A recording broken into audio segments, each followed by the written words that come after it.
Sorry for cutting in front of you.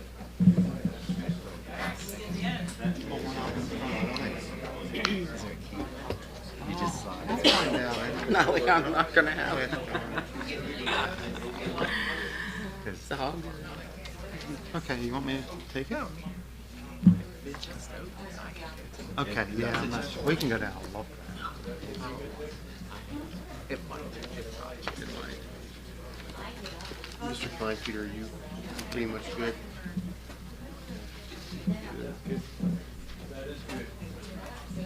Are you good to go? We're rolling. Good evening. At this time, I'd like to call to order this July 20th, 2001 Middletown Borough Council meeting to order. Would you please rise in the Pledge of Allegiance in a moment of silence? I pledge allegiance to the flag of the United States of America and to the republic for which it stands, one nation, under God, indivisible, with liberty and justice for all.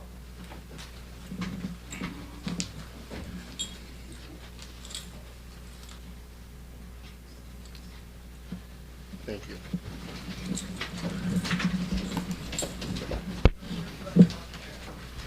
Madam Secretary, would you please call the roll? Here. Here. Here. Here. Here. Here. Here. At this time, do I have public comment on agenda items? Please step forward to state your name and address for the record. My name is Louis Whittle, 1073 Pine Street. This afternoon, I got a disturbing call from Mechanicsburg about, and I'm going to be blunt, very blunt, about our illustrious mayor on Facebook talking about the swimming pool being an RV park. That troubled me. You people represent us, the regular citizens. The pool is a part of Middletown. The kids have to have a place to go. So talking about turning something into an RV park makes no sense to me. Now, I'm going to take you on a journey that you don't want to go, but I'm going to take you there. 1966, I left here. I couldn't even swim in the swim club up here because it was for whites only. I had to swim in the Swatter Creek. It probably wasn't until about 1980 they built this pool here. The borough has taken over it for 2 years. 1 year, because of the pandemic, it wasn't open. The organization that ran the pool probably didn't know how to run it. And you people have it. You need to make it run properly. Generate, I don't care what you have to spend to get it up and running, but there are other people that can give you a better price than what you're getting right now. So don't cry about what it's going to cost you to fix this pool. Get it done and open it back up next year. Thank you for your comment. Any other comments on agenda items? He is on the agenda. I wanted to come and, William Ferguson. Mr. Ferguson, just want to let you know you are on the agenda. Just Okay, for the just, record. so I wait for that then, not Yes. just, okay, no problem. He's number 3, correct? Bill, you're third on the agenda. Okay, Agenda item number 3. okay, thank you. My name's Kay Whelan. I live at 131 Keystone Avenue, and I'd like to discuss with you folks and with those behind me about the closing of the Middletown Pool, community pool. First, I'd like to ask you folks a question. Is there anybody here that belongs to the Middletown Swim Club that sits on the council? Okay. I did at one time, many years ago. And like was said by the gentleman before me, I didn't get a warm and fuzzy feeling when I went up there. Why? Because I live below the tracks. Okay? Also, at that time, and I don't know if it's still the same as it is today, but you had to buy stock. And at that time, which is, like I said, many, many years ago, I had to pay close to $200 for that stock. Not only did I have to pay that as a single member, but also you had an annual fee for the time that the pool was open. There were no daily passes, okay? Granted, when I chose to sell my stock, I didn't get back what I paid because, as you know how stock is, it's based on what it's worth at the time that you sell things. Then the Middletown Pool, community pool, was built. I was also a member there. I had family members that were members there.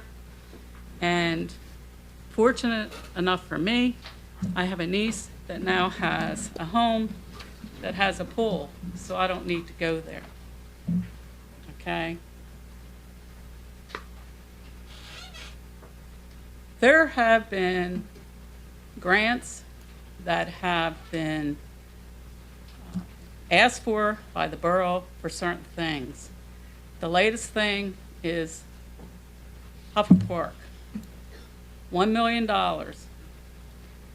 And it's my understanding that not all of that is grant money. I'd like to know how much money, and I think the public has a right to know, how much money isn't grant money. Now, here we are, the second year that that pool hasn't been open. If it was in, which money was budgeted to fix that pool, but it wasn't, okay? It was thrown back in to the general fund. I want to know why, and I think the public needs to know why. If there's grant money out there to be had, why this borough did not put in for it. Another question I have, at one time the borough used to have a grant writer. Is there somebody that does nothing but writing grants and seeing what grants are out there? The public needs to know that.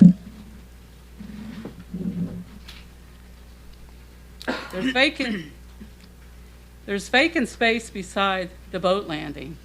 I asked the question if anybody knows who owns that. Maybe that's where kayakers, you can have, because the boat landing is right there, like based on what the mayor said, kayaking might be, it seems to be a big thing today. Maybe somebody should look into where they can enter the Swadara Creek down that way, since the boat landing's there. Also, it's my understanding there's a community development committee. What, if anything, is this committee doing for the community? And if not, what's the purpose? You would think that that particular committee would be looking out for the benefits of our community. Also, Ellen, I know you used to be involved, because I know I had gone to some meeting, a community care. We were always looking for ideas, what to help and do for the youth in this committee, or in this community. And to put so much money into one park when there are 7 other parks is beyond me. It's in the flood zone, and I'm sure those issues have been talked about, but there was a park down there where I live. It had a pavilion. It was vandalized, and the pavilion was never put up. So to spend that much money just on one park, it just doesn't make sense to me.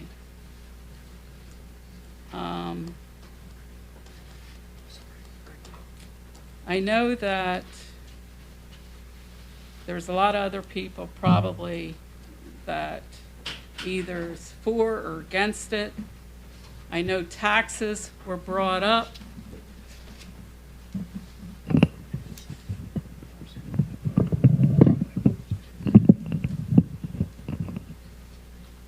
There are taxes that are used for entertainment in this community for other things. So we lost a historical building right next to us because no one wanted to see that go to fruition. A historical building, one of the oldest buildings in Dauphin County. When I think about the things that I did, and I had the opportunity as growing up as a kid, and what the youth have to benefit from today it's minimal. I know we had the theater that we could go to. We even had benefits to go to when the Olmsted base was there, their pool. They accepted us coming in there daily. And, granted, when they say, my tax dollars, I don't use it. Well, now, as a kid growing up, I utilized the parks. I was active in sports, maybe not good at it, but at least I tried. We used to have tournaments out at Oak Hills, softball tournaments. I don't play basketball now. I did when I was a kid. But the thing of it is, I'm a single person, and I pay a heck of a lot of taxes as a single person for this town and also for the school district. And I think that we should be looking at trying to find things out that we can do, like I said, for the youth. They're our future. Hopefully it'll keep them out of trouble. Anyways, thank you for your time. Thank you for your comments, Kay. Any more general public comment? Please remember, let's keep it to 4 minutes. Thank you.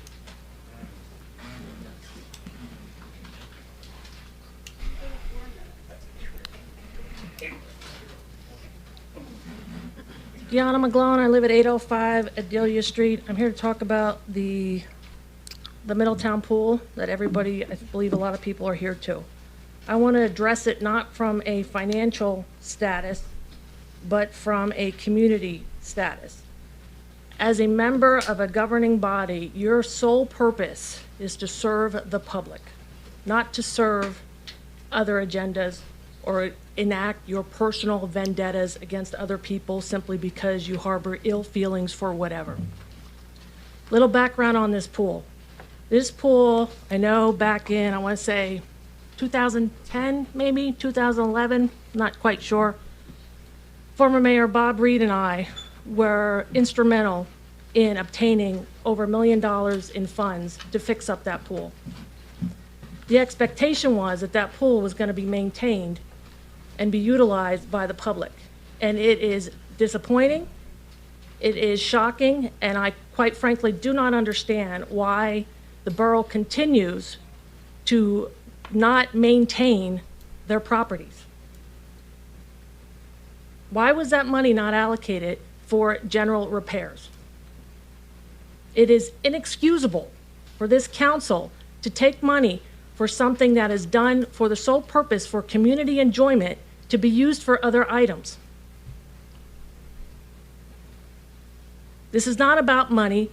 I know Mr. Curry likes to say about tax increases all the time. Everything tax increases. You just talked about closing the pool, some of you same people, when I last served on council years ago. You talked about closing it. Was this pre-designed all along? Was that the intent of some of you individuals sitting on council to close the pool? Those are questions that I have. Now I'm going to offer some solutions. From a financial standpoint, this town receives $725,000 a year from Suez. Last time I checked, you were getting $40,000 in parking tax from HIA. I don't know if that number is correct because of the pandemic anymore. I do know when I served on council that a portion of that had to be allocated back to Suez because of the bungle because of the lease agreement that was not properly vetted and was supported by some individuals sitting here at this table. That money can be utilized for proper maintenance of the pool. The borough should not be running that pool, period. Because I know for a fact from when I was on council and from other dealings of events and certain things taking place, every time council touches something, you screw it up. You interfere. And there has been I have seen nothing good from this council since I left. And I am 100% glad that I left. I have seen nothing good come out of this council. I really haven't. I would like to come up and congratulate, on a job well done for something, but I can't because there hasn't been anything. From the Elks, now the pool, to the whole thing with the police department, it's just a continual cycle of drama. And it needs to stop. We're all tired of it. I thought some of the drama would be going away with the Press and Journal closing so that information would not get out. But information is still getting out, and it's all negative. And it all circles back to this body sitting right here, all of it. The money can be used from Suez or the parking tax for proper maintenance of the pools to cover all the costs on an ongoing yearly basis. I would propose that this council reach out through an RFP or somebody else for an outside organization to take over and to manage the pool. Any funds that they get from concessions or anything like that, they can keep. That pool should be free for borough residents. We should not be charging borough residents when we receive all this outside money coming in. You guys need to prioritize. The budget is coming up soon, and you guys need to prioritize and start doing things for the betterment of this community. And I will add, I'm extremely upset that the grant money that was supposed to be used for a revitalization program for people in this community, that you guys voted to get transferred over for Hoffer Park. That money was specifically vetted and fought for and signed off by the county commissioners so that we could use this to improve our town, to make it marketable to young families. And now it's going to $1 million for a park, which I don't disagree that there should be some repairs, but again, it goes back to why wasn't that park being maintained all these years? Where is the maintenance from this town? We pay numerous amounts in tax dollars. What is the community seeing for it? I am not seeing anything. I'm not. I see the potholes from the bricks that haven't been fixed at the square. I see that. I see the drama continues, the pettiness, the comments made about individuals here at council meetings. I hear about it. I watch it. It needs to stop. Start doing stuff for the people of this community.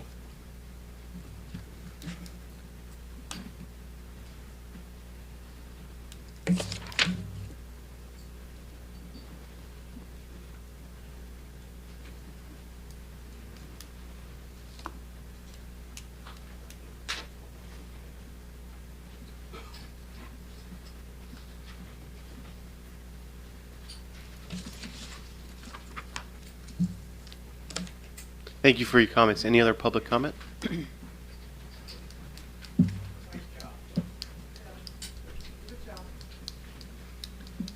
Oh.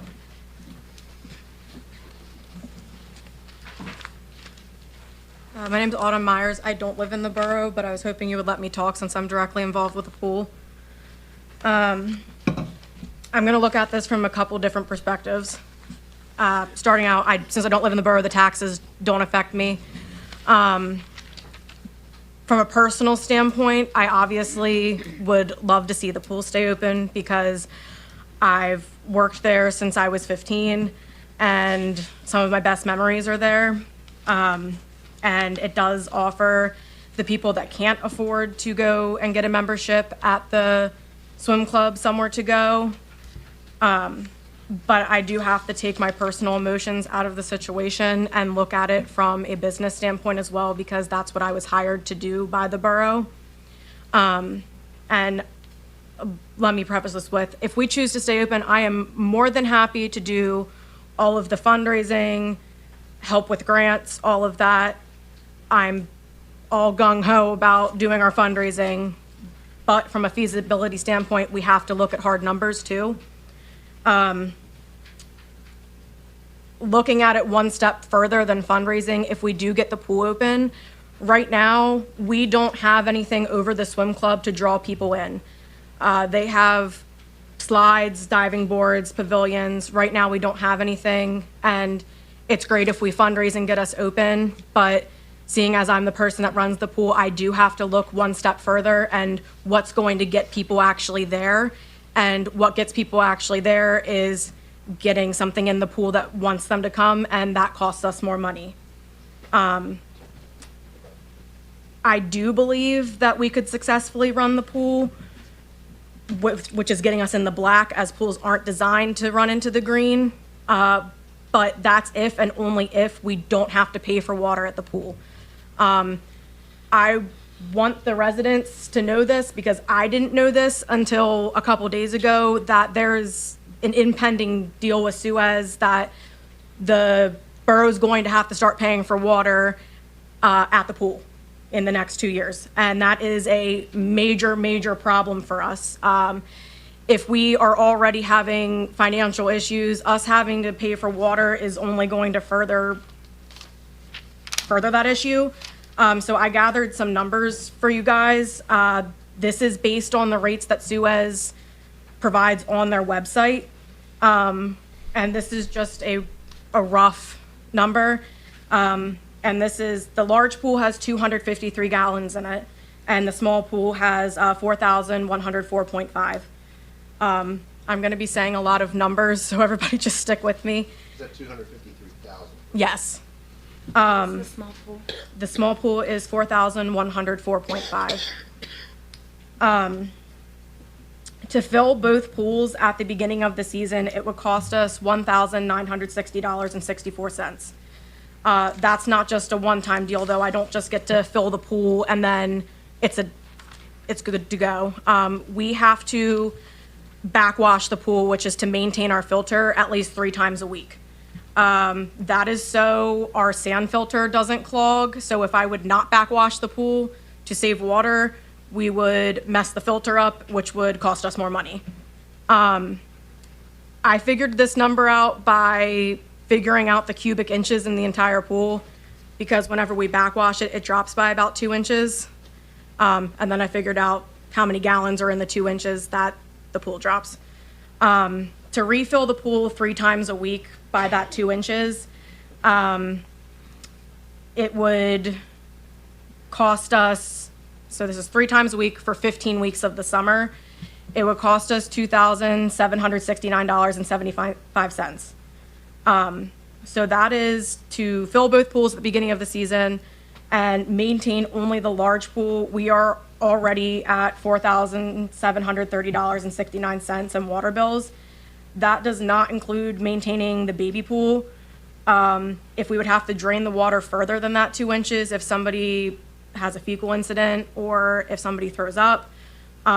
This doesn't include the water for the toilets, the showers, or hosing out the bathrooms every single night, or the water that we use in the kitchen to do dishes and that kind of stuff.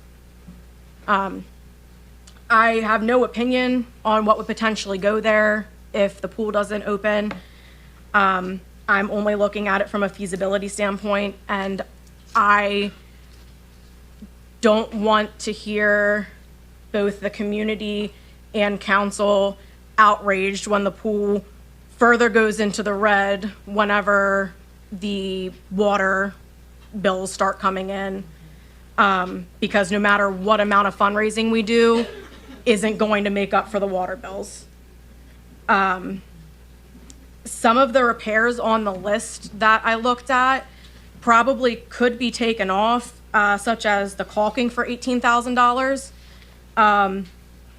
That probably is not necessary, as it's all aesthetics. So to gauge interest on keeping the pool open, I did start a petition online. And in 3 days, I only received 80 signatures. Now, that did come from my personal page, not from the pool's Facebook page. Had I shared it from the pool's Facebook page, I probably would have gotten more supporters on it, but I wasn't sure if I could share it from the Facebook or the pool's Facebook page, so I didn't. I am aware of another poll that was started online to gauge interest on the pool, and that one had almost 250 votes on it, and there was an overwhelming amount of people who voted no to keep it closed. I have no clue how many people could or would have supported it if it was from the pool's Facebook page. So, in closing, I deeply care about the pool and what happens to it. I just wanted to cover that I wanted to be transparent with you guys that there is an impending water situation that is about to happen, and that poses a big problem for the pool. However, if you guys vote to stay open, I am more than happy and willing to help with fundraising, grants, all of that, because the pool is beneficial in many ways as well. So if you guys have any questions or anything about the pool, I probably can answer them. Thank you for your time and comments.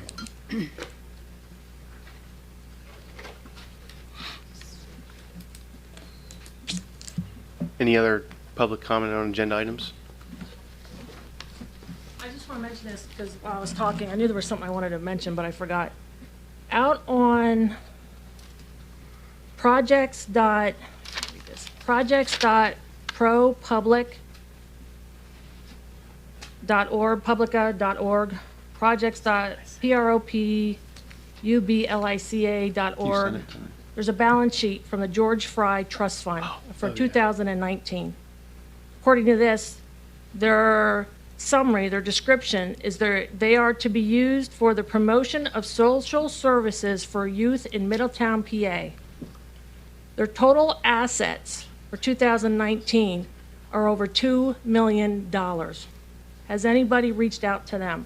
If you know their address, just for public knowledge, the individuals that serve on the Board of Trustees for that, I apologize, I can't see. William Kleinfelter, Ray Thompson, Glenn Evans, John Davidson, and Dennis Stover. I would suggest the borough reach out to them. They could possibly help in getting this pool back up and get some type of cooperation or partnership with them on a yearly contractual basis for some funds to keep the pool open for the town. Thank you. That's a good lead. Thank you very much.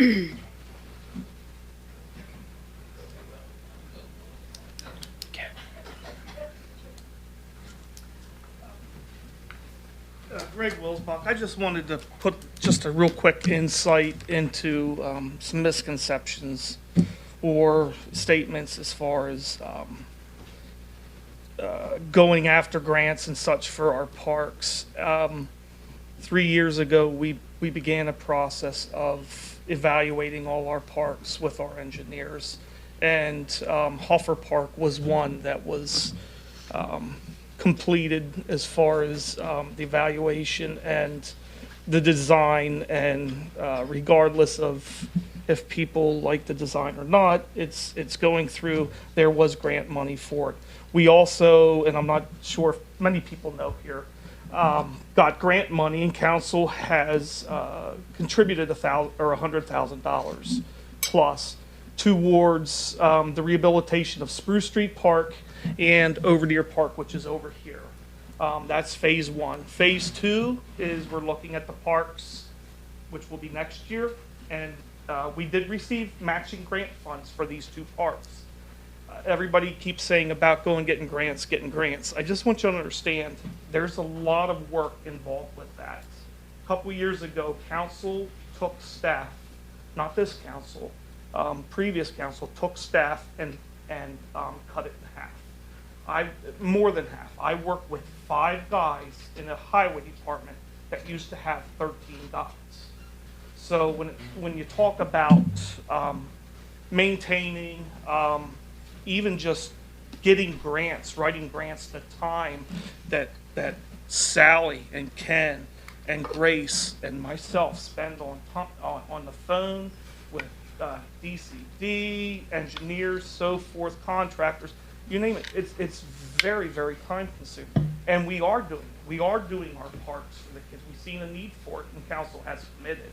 So phase 2, like I said, is going to be the river area, and I believe your area there, Mr. Woodworth, Fry Avenue Park. Yes, sir, that's correct.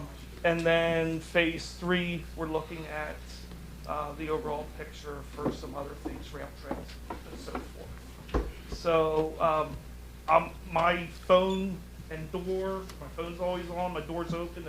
If any residents have any concerns or ideas, I'm willing to listen. But just so you know, the Spruce Street and over here will be starting more than likely, I believe, in the spring once bids and stuff come through. Council does it, but it is a long process to do that. As far as the pool, I was off for a while with surgery, so I'm coming into the maintenance end of it or the issue end of it. I don't necessarily believe, and maybe I shouldn't even be talking about it, you know, the reason that it's closed is because of those issues of maintenance. It was because of the unknown with COVID at the time. So that's where it stands today. Furthermore, you know, how council decides to go through with it is a council decision, and, you know. But I just wanted to let you know, as far as the parks go and what we're trying to do with the community, we are working at it. But it is tough with the limited crew and the funds. So, thank you. Thank you, Mr. Wilsbach. Appreciate it. Any other general public comment on agenda items? Seeing none, agenda item number 1. That would be the approval of meeting minutes. Do I have a motion to approve council meeting minutes for the July 6, 2021 meeting as submitted? So moved. Second. Moved by Councilor Miller, second by Councilor Seitz. Any questions or comments? All in favor? Aye. Oppose? Motion carries. Agenda item number 2. Do we have a motion to approve payment of bills as shown on the accounts payable list dated July 15th, 2021, which is for the period of July 2nd, 2021 through July 14th of 2021, and to ratify approval of such bills already paid and to authorize the appropriate officials to take required actions to make those payments? So moved. Second. Moved by Councilor Seitz, second by Councilor Willenbecker. Any questions or comments? All in favor? Aye. Oppose? Motion carries. Agenda item number 3. Mr. President and Council, tonight we have with us Mr. William Ferguson, who would like to speak about Ann Street beautification. Welcome, Mr. Ferguson. Thank you. Thank you. William Ferguson. I'm picking it up now. Actually, I live at 2400 River Road, but I want to talk about properties I own on Ann Street. And I just moved from Ann Street. I grew up in the borough. Hey. So, like I said, I grew up in the borough. Real quick backstory. And I grew up pretty much raising hell here. Okay? I had quite a few relationships with the police, but not the ones where they invited me over, you know, to hang out.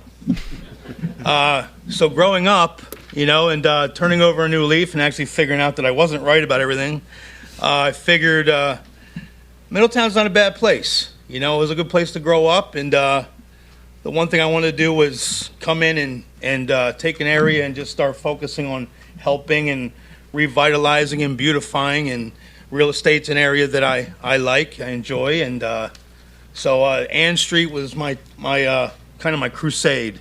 So I started to buy properties on Ann Street that needed to be rehabbed quite a bit. And the roads have been done there. They look great. The storm drains have been done. That's great. The sidewalks, I mean, a lot has been done there. And the one thing I've been wanting to see that in my vision I see are trees all down through Ann Street, kind of similar to what's out front of, there's some eyes, similar to what's out front of like Tattered Flag and Roberto's and whatnot downtown here. Trees? Okay, so anyway, so I just wanted to propose that idea. I'd like some support and agreement. I first had thought there's a couple wells in front of some of the properties I have that are open that your codes officer has asked me to fill. And I asked him just to wait till I come and talk to council about maybe using those spots for trees, small trees, and maybe a little research I need to do yet on what's good there. Maybe I can submit something if that's a discussion we can have. So that's what I wanted to open up, because I think Ann Street would really benefit from a touch of beauty, starting with maybe some small trees or planters or something along. There's a lot of ideas I have, but Ian said 4 minutes, so, I want to be careful to honor that. But that's my ask tonight of you to consider support, whether it's trees from a block up from Lawrence Street all the way down in a staggered fashion, looking beautiful, or at least to let me begin in front of my places. So that's what I'm asking. Mr. Redinger, I'd like to make a comment. I invite Mr. Ferguson because I think it's a tremendous idea. I think it would make that area look beautiful. Absolutely. And we talked about the planters, maybe on the corner down at Ann and Wood Street. And I even thought maybe we'd invite Mr. Woodworth and his crew down to paint some of those planters. Yeah, that'd be awesome. If we could arrange something of that nature. I know they're doing a project like that in Allison Hill. And I told Mr. Ferguson I'm willing to pledge one of my council checks to buy one of the planters if we can, as a group, agree to get something of that nature started. It'd make a big difference. Planters, I would agree to. I'm a little leery on the trees, only because if you look in the neighborhoods that had trees, I remember. the sidewalks are I remember. up like this. I used to and- skateboard when they were at their worst, so I've taken quite a Well, few they're worse falls now on than this. when you were younger. They're 10 times higher.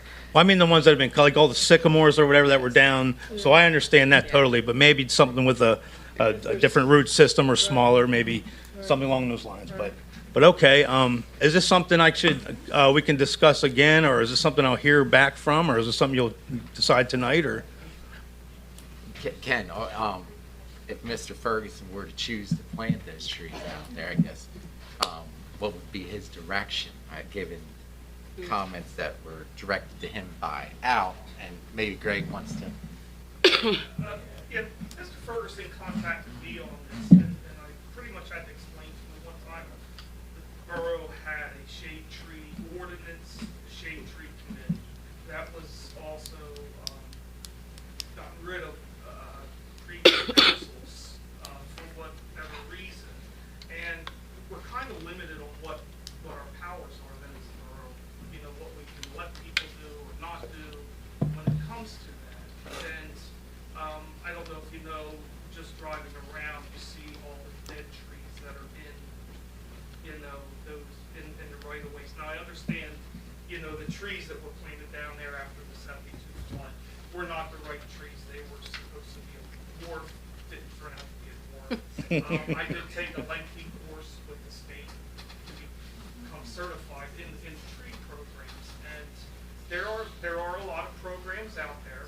Again, it takes time, it takes people, but right now the borough's almost limited as far as until they decide to look into possibly reinstating some of those ordinances. Well, what about the planters?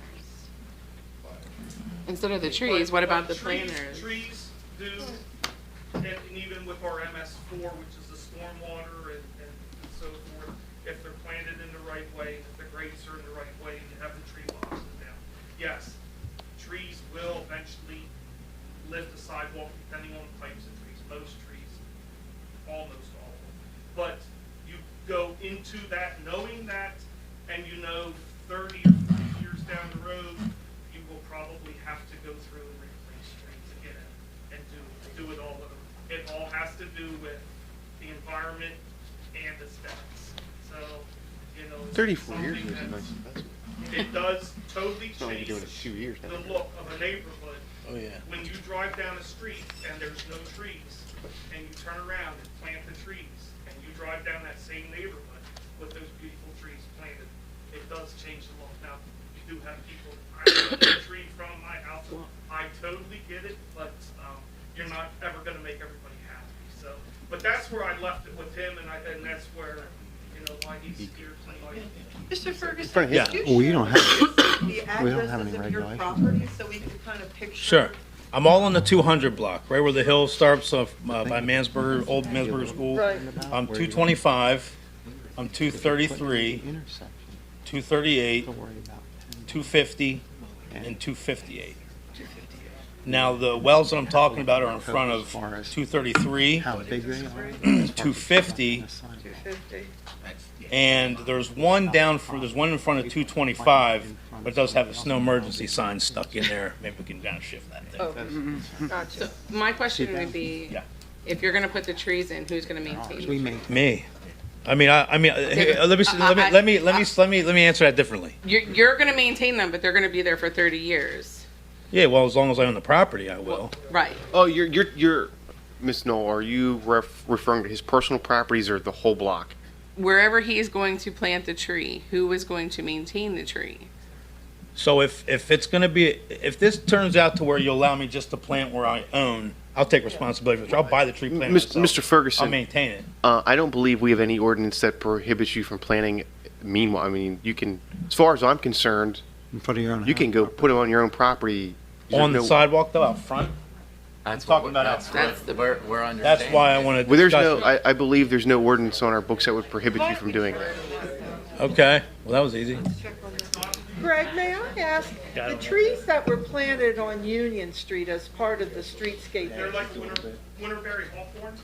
they're a different Winterberry hawthorn. That's what, the one is in front of Tattered Flag and, types. Yeah. okay, I'm gonna write that down. Those have special. That's wells, exactly what I would like too, to where put the there. curb goes down. And I guess this is the reason why I believe an ordinance, if we're gonna look at this, the ordinance would straighten it out, because then, Mr. Ferguson could go plant an oak tree under the power lines, and we're gonna have to go in and cut it, top it, it's never gonna be the correct tree it should be. Yeah. His neighbor might plant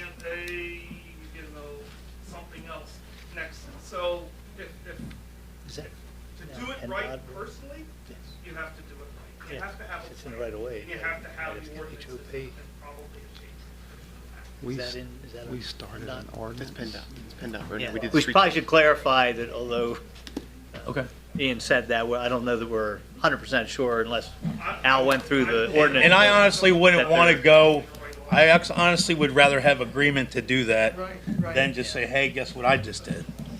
Just for the record, the subdivision land development ordinance prohibits street trees. Oh. Okay. So we do have an ordinance against. I don't know that the verbiage exactly says that, though. It says street Does it? trees are prohibited. For a development, right? Well, we don't have a shade tree commission that used to regulate. This subdivision of land part is a new ordinance that And that's the language? sounded, which we're going to be voting on. That's what he's talking about. I can't say for sure, I could look it up. I did, but I just didn't retain it. Okay, well, that's what I'd like to see. Yeah. And any way that I can participate in some kind of, even the planters would be great. Something, because Ann Street isn't, people live there. Yeah. And it's a neighborhood. And even though it's a state road and we get a lot of traffic there, it's still people's homes, and trees really kind of complement that. Well, Ann So- Street doesn't have what most of the side streets in the borough have, and that's the little grass path. They go straight from sidewalk Sidewalk to the house.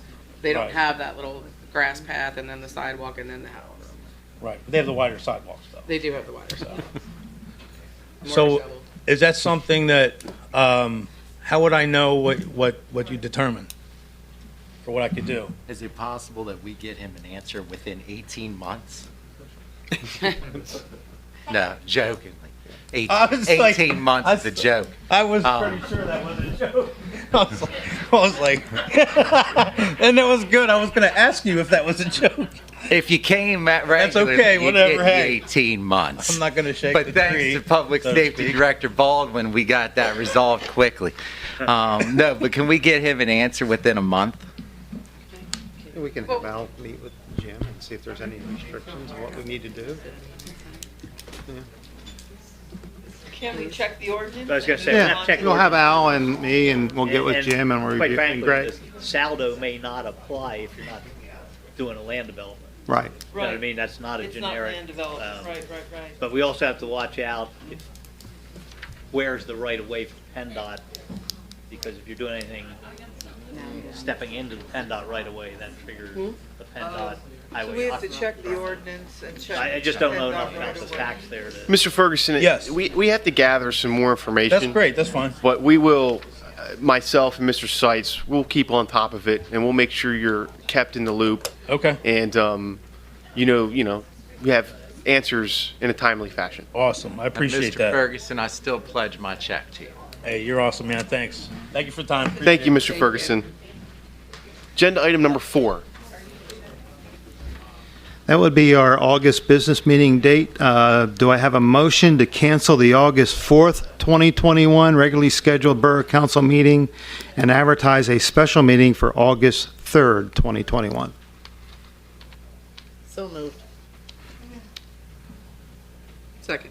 Moved by Councilor Miller, second by Councilor Knoll. Any questions or comments? For the public, the reason we're doing it is National Night Out was supposed to be on the 4th. So we moved our normal council meeting to the 4th, or to the 3rd, To the 4th. 4th. It was, National Night Out was supposed to be the 3rd. We moved our council meeting to the 4th. Because we're not having National Night Out, we're gonna move it back to the Tuesday. All in favor? Oh, I'm sorry, Aye. Mr. Seitz, do you have something? What will that cost us in advertising? Yeah. Right. It's already advertised, like, Because we asked you about it the last meeting. So it made the agenda. there's the Question didn't come up last meeting. Advertising fees are $80. Any other questions or comments? All in favor? Aye. Oppose? Aye. Passes with 1 no. Mr. Seitz? Yes. Agenda item number 5. Mr. Klein, Peter, I'll take this. Agenda item number 5 is Middletown Pool.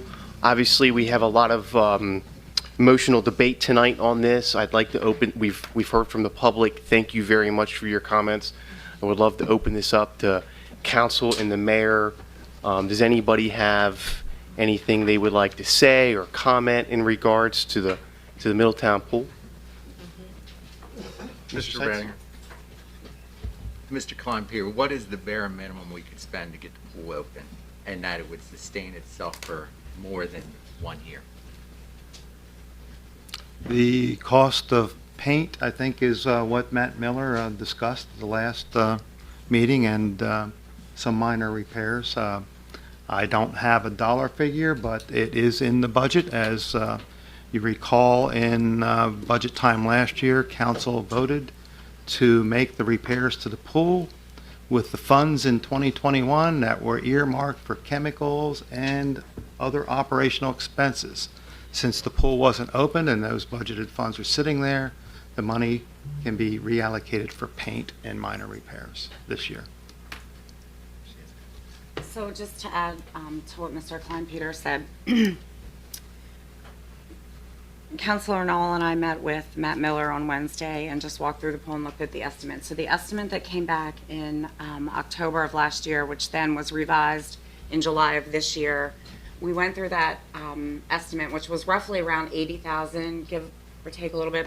So he went over some things with us that they could do themselves, and as someone said, I'm sorry, I don't remember who, about the caulking. I don't really know what it's called. That's $18,000. That's not a necessity to open.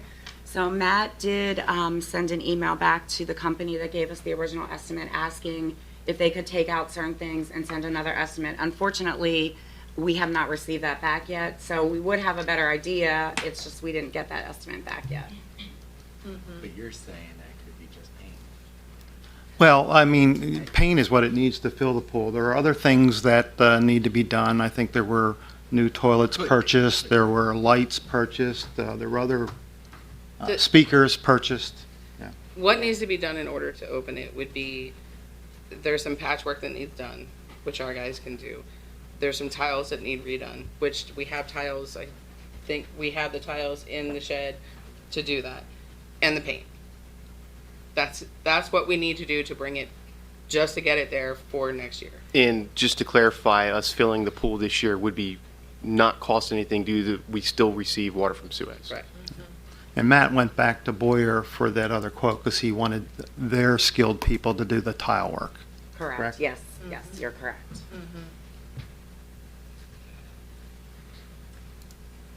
I would like to move forward on a discussion of opening the pool for 2022.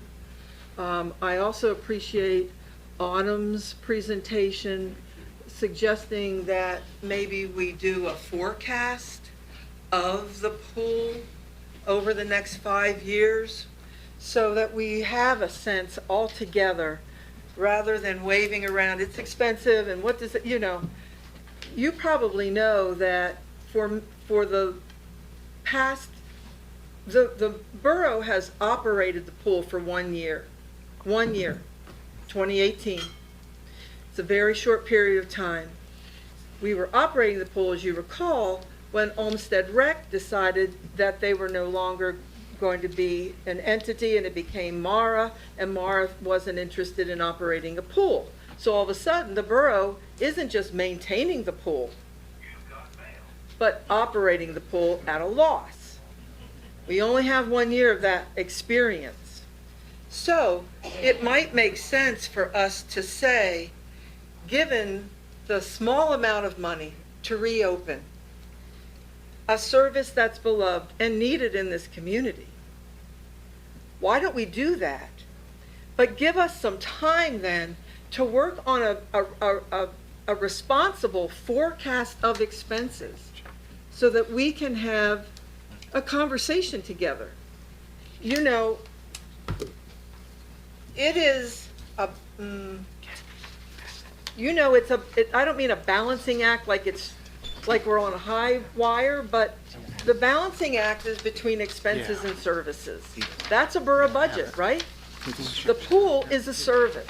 We need to figure out how that service may or may not, it is not mine to say, fits in to a 5-year plan for this borough. I think it's wonderful that there's a community group that wants to do some fundraising. If there are grants out there, we should look at them. If there are alternatives for that space, we should know what they are. But I don't think we're ready tonight to make a final decision about anything relative to the pool.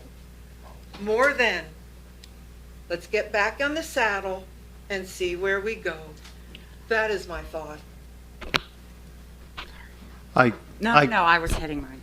And I agree with you. I think that we need to make a decision tonight. Either we're going to open it for next year and see where we're going in the future, because as I said at the meeting on Thursday, I don't know long-term if the pool is going to be sustainable for the borough. I don't know that. None of us here do. None of us know. And that's the truth. But at least commit to either it's going to be open next year or it's not, because it's not fair to the residents, to council, to anyone, to the borough employees of this back and forth. And here we are now, it's July, talking about something that maybe should have, could have been done, but we don't know because we drug our feet on it. So we need to commit, either it's going to be open next year or it's not.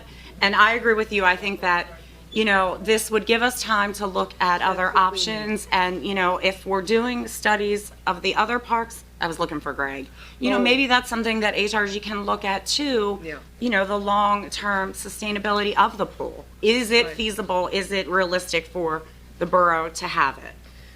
I agree, and I would go back to Kay's point that maybe we talk about a comprehensive plan for the parks, for Susquehanna Street, for a walking trail. I look at this as an opportunity for us to look more holistically at the potential of the town and at the services that we offer. So I am glad everyone showed up tonight. I am glad we're having this conversation. I don't take it antagonistically. I think it's great. Yay. Yeah, thank you. Thank you, Ellen. Mr. Redding, I'd like to make 2 comments. I think that fees for the residents of the town should be roughly $5, and then non-residents should be around $15, because we need to make the non-residents pay for the services, Right. that, our citizens. Well, Our fees right now are 6 for residents. Yeah, I did. yeah. Well, I Are they think different reduce for that, non-residents? a little bit, and make the Are they out. different for non-residents? Well, Yes, but it's only like $4. Yeah, But I'd that's like right. to see it more So to your substantial. point, if Correct. we're doing a forecast plan on maintenance, repairs, renovate, the physical plant of the pool, we probably should do equivalent on an operating plan, Absolutely. concurrently, so we have a total picture. And That's that is right. Something that, we briefly touched on, that it's not just the repairs, it's also the overall operation. We have no idea, the borough as an entity has no idea. So how many people came that first year and the only year that the borough actually ran it compared to what we charged? And, is that something we need to look at, where we need to raise the prices, whether it's for non-residents or, I hate to say residents, but those types of things, if we make the commitment now in July, that gives us plenty of time as council to figure out what we need to do with that to make it fair for everyone. And if it is $5 for residents or 15 for non, but that's something we can look at and decide. Let me just throw in, we may need, I didn't realize there were two different, two-tier pricing thing. To the extent that in the past there were state grant monies put in there, we may have restrictions on having two different prices. We'll have to check that. Yeah, I would, I would check that. agree. We can look at that. Just for the Sometimes that's baked into No, the check that. grant. just a little information for the residents who are here tonight. When the Olmsted Recreation Board was still in operation, they operated the pool. The Olmsted Recreation Board was funded by 3 municipalities in the school district. And in 2018, the Olmsted Rec Board was dissolved and a new recreation association was formed called Middletown Area Recreation Association. At that time, it was being formed and negotiated. The other communities, including the school district, were adamant that they would not enter into a joint recreation agreement if the pool was part of it. They backed out. So in 2018, we're on our own as far as funding it, because some of the township and other borough money would go into the rec board toward the pool. So that could have an effect. Also, there were some comments about the last grant that was received for the pool. In 2008, a former council went after grant money to upgrade the pool. And to be included in that design were 2 large tube slides, and a splash pad. The cost was estimated over $900,000, close to $1 million. The borough received approximately $330,000 from DCNR in a grant. They applied through DC and DCED for another $330,000 and were turned down. They went to DCNR and asked to double the grant, and DCNR turned them down. So the borough funded only approximately $600 and some thousand in improvement because they removed the slides and they removed the splash pads from the design to get the price down. The borough spent approximately $300,000 of their own money that was in a sinking fund, a bond, and they got $330,000 from DCNR. So there's only about $600,000 in repairs done in 2010. 2011. They went for the grant like in 2008, but until the construction was done, the pool was like 2010, 2011. Mr. Ring, three comments. Well, number one, and I think Mr. Curry had the same question. Why did Lower Swadera, the school, and Royalton not want to be a part of the pool? They didn't want part of the liability, they told me. I was at that meeting, and they said, one of them, at least I recall one of them saying their residents don't use it that much. It's not worth them investing in it, and the liability for the amount that the pool gets used by their residents. 2 other comments. I believe it was about 3 months ago, I did recommend requesting RFP for pool operations because Lower Paxton Township had the Friendship Hall have management come in due to RFP. So I strongly believe that we should seek an RFP for pool operations through the end of September, number one. Number two, if we cannot find anyone that is open to our RFP for pool operations, I do think that we should open the pool. And I do believe that the person that should manage the pool should be the equivalent of an assistant borough manager, because I do not see that hiring an individual to operate the pool on a summer basis is an efficient manner. And I do believe that staff could, from time to time, use an assistant borough manager, and I think that individual could be used to help hire and manage the pool operations.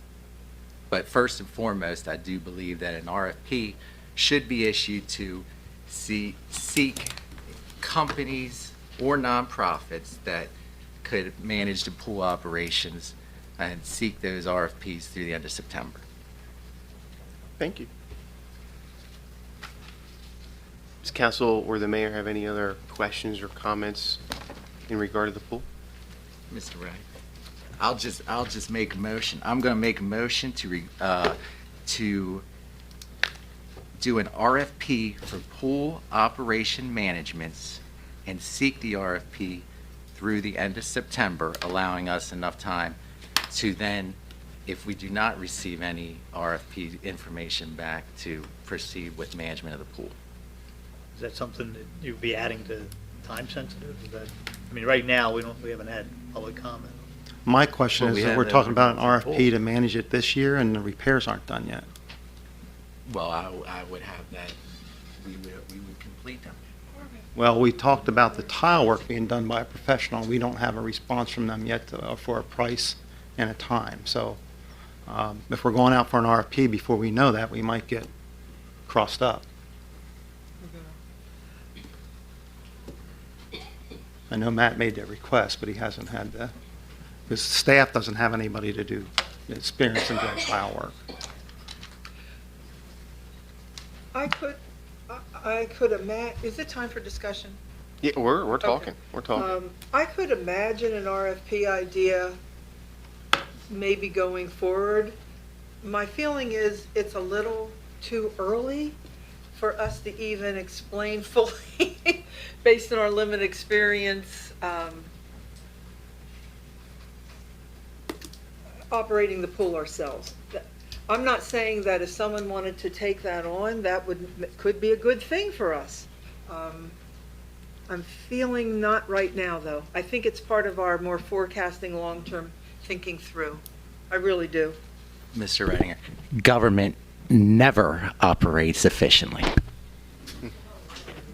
I think our first step is to determine if we want to open it or not. Yeah.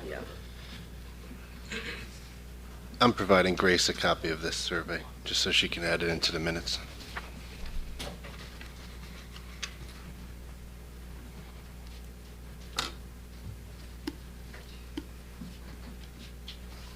These have to go under time sensitive, correct?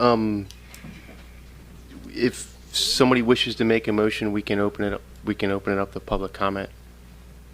Now? We could. We're talking about it. Well, I did. Oh, But I we, can resend it. Would you like to? No, because I do not think the pool should be under government management, so. okay, so we do have a motion. Actually, you know what, you do have the pool. Yeah, it's, So, yeah, I'm sorry. Yeah, you don't need a special, we don't? no, because the pool is a big agenda item. It's on it. You Okay. know, to the extent we're staying about the pool, it's an agenda item we already had public. So we don't have to open back up the public comment. We do have a motion on the floor by Councilor Seitz. Do I have a second? Seeing no second, do I have any other motions in related to the pool? In regards to the pool? I want to make a motion to have the borough plan to open the borough pool for the 2022 swimming season. Second. I have a motion by Councilor Knoll, a second by Councilor Lloyd. Questions or comments? Can we place a cost not to exceed amount on that? Well, this is just to open it. We didn't do the, Right. But don't. So that's an addition then? This is 3. 1, 2, 3. She Well, went. that, she didn't state that. She went. To She this. did I this. went right to number 2. What happened to number 1? I skipped it. That's next. They're in ass backup. Seeing no questions or comments, Madam Secretary, would you please call the roll? No. Yes. Yes. No. No. Yes. Yes.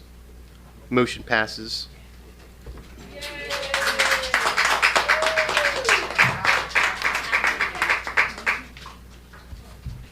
Mr. Redding, I'd also like to hereby move to authorize and direct the borough manager to have the borough purchase paint and other necessary materials to paint the borough pool, to have the staff take necessary steps to have the borough pool painted and otherwise ready for opening for 2022 season, not to exceed 80,000, because that's what our estimate is for. It will be under that, but not to exceed 80. Part of your motion. I have a comment on the motion. Well, do I have to second it before?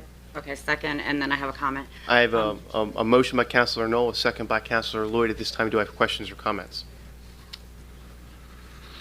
I think, can we maybe amend this motion to include the repairs once the estimate comes back?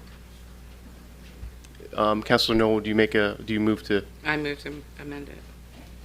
and you move to second? Second, correct, yes. Any other questions or concerns? I have one.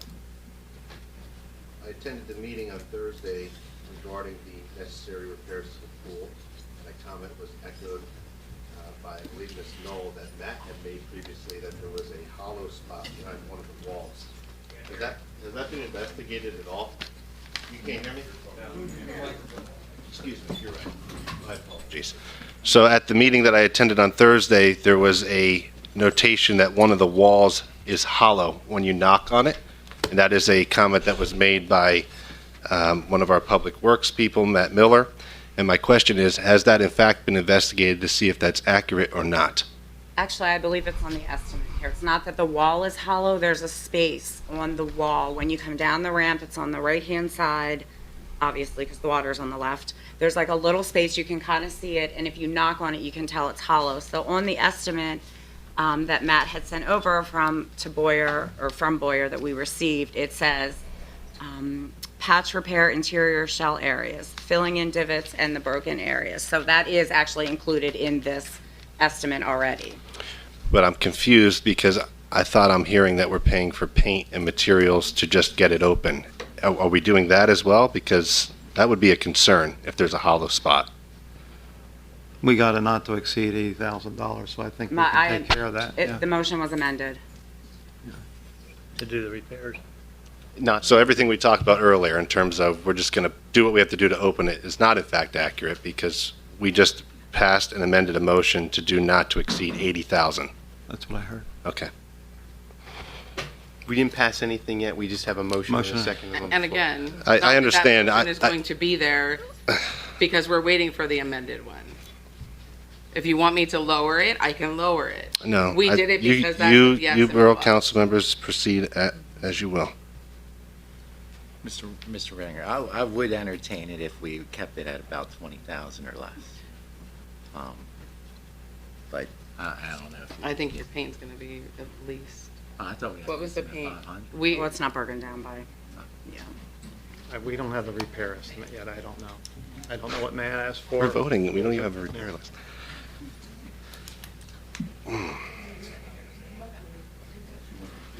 A motion and a second on the floor. Any other further comments? Madam Secretary, would you please call the roll? No. Yes. Yes. No. No. Yes. Yes. Motion passes. Any other questions or comments or concerns on the pool?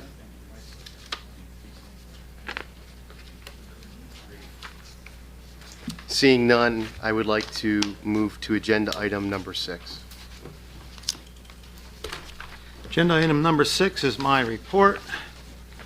We'll skip to over a couple of these information items. If you have questions, why, just ask me. I know the meeting's running longer. But we have with us, I'm going to jump down to number 5. Tonight we have with us Nate Deagle. I hope I'm saying that right. He's Mara's new recreation director. If you want to stand up or say a word, introduce yourself. Mr. Deagle, these are council members from your left going around the table: Jenny Miller, Ellen Willenbecker, Richard Plaskevich, Mayor Curry, our solicitor Jim Diamond, President Ian Redinger, Vice President Scott Seitz, you know me, and you know Dawn Knoll, you've met her, and Angie Lloyd. Hi. And welcome. Hello, everyone. Yeah, my name's Nate Deagle. I'm the new Recreation Programs Manager for Mara. I'm super excited to get started, serve this community, connect with the residents, and work with all of you to make Middletown the best it can be. So thank you. You want a pool? No comment. Thank you for coming. I had to. What was his response? He said no comment. Oh. Okay. I think Ellen touched on item number 6 I had in here a little earlier. I said, I put in my report that oftentimes I receive receive questions, comments, or ideas from council members regarding parks and recreation facilities in the borough, what's needed, what we should repair, how much money should we spend. These questions and comments generally pertain to the condition, cost, future plans, and Ellen mentioned that. And if council is open to further discussion or bringing a third party, one of the things I've told a couple of council members, when you get into talking about parks and recreation facilities, and we do it as a council of the whole or a committee of council, you can end up with a lot of ideas in my experience, and they go all over the place, and we never really settle in on one. And we kind of pull and tug and go in that direction. But it might be best to continue upon some of the work that Greg did, where we do another survey where it's not just a survey of what do you think we should do to our parks, but what types of parks and recreations are most important, and include things we don't have. Ellen mentioned, ever since COVID, I do some biking and some walking trails, and I see a lot more people out in the nature setting now than I did a couple of years ago, and the bike trails and so forth seem to be popular. Another thing I heard was popular was pickleball courts. I don't play it. I've heard it was popular, but there are some other things. As Councilor Seitz approached me one time about we have a lot of open space down on Susquehanna Street, and it'd be nice to have some kind of major draw down there that could bring people through town to the downtown area that might benefit our other businesses downtown, instead of people just passing through on Main Street. So I throw that out there, put that in there if you guys want to talk about it some, or, you want to get me to get prices from some consultants to see what they charge for something like that, we can do that. Have we heard back from Fish and Game Commission regarding the kayaks? Not that I know. The lawyer hasn't returned you a call, did he? I just got a cell phone message that they are still looking into, just let me know nothing has changed. It is in the routine. Do we know who their solicitor is, just out of curiosity? Who represents them? No idea. I think they have a staff solicitor. They use a staff solicitor? I would think so, but I can't. That comment is in reference to us requesting proposals for a kayak business down at the Susquehanna Park. Well, Ken, Well, 18 months. Could be 18 months. So it could be 2023. it seems that it is a great idea to engage staff to find some third-party consultants to begin a sort of an objective process that pulls in everybody's great ideas and gives us a timeline and funding opportunities as well as overall expenses for the borough. Absolutely. It's a good time, yeah. Okay. So thank you, Ken.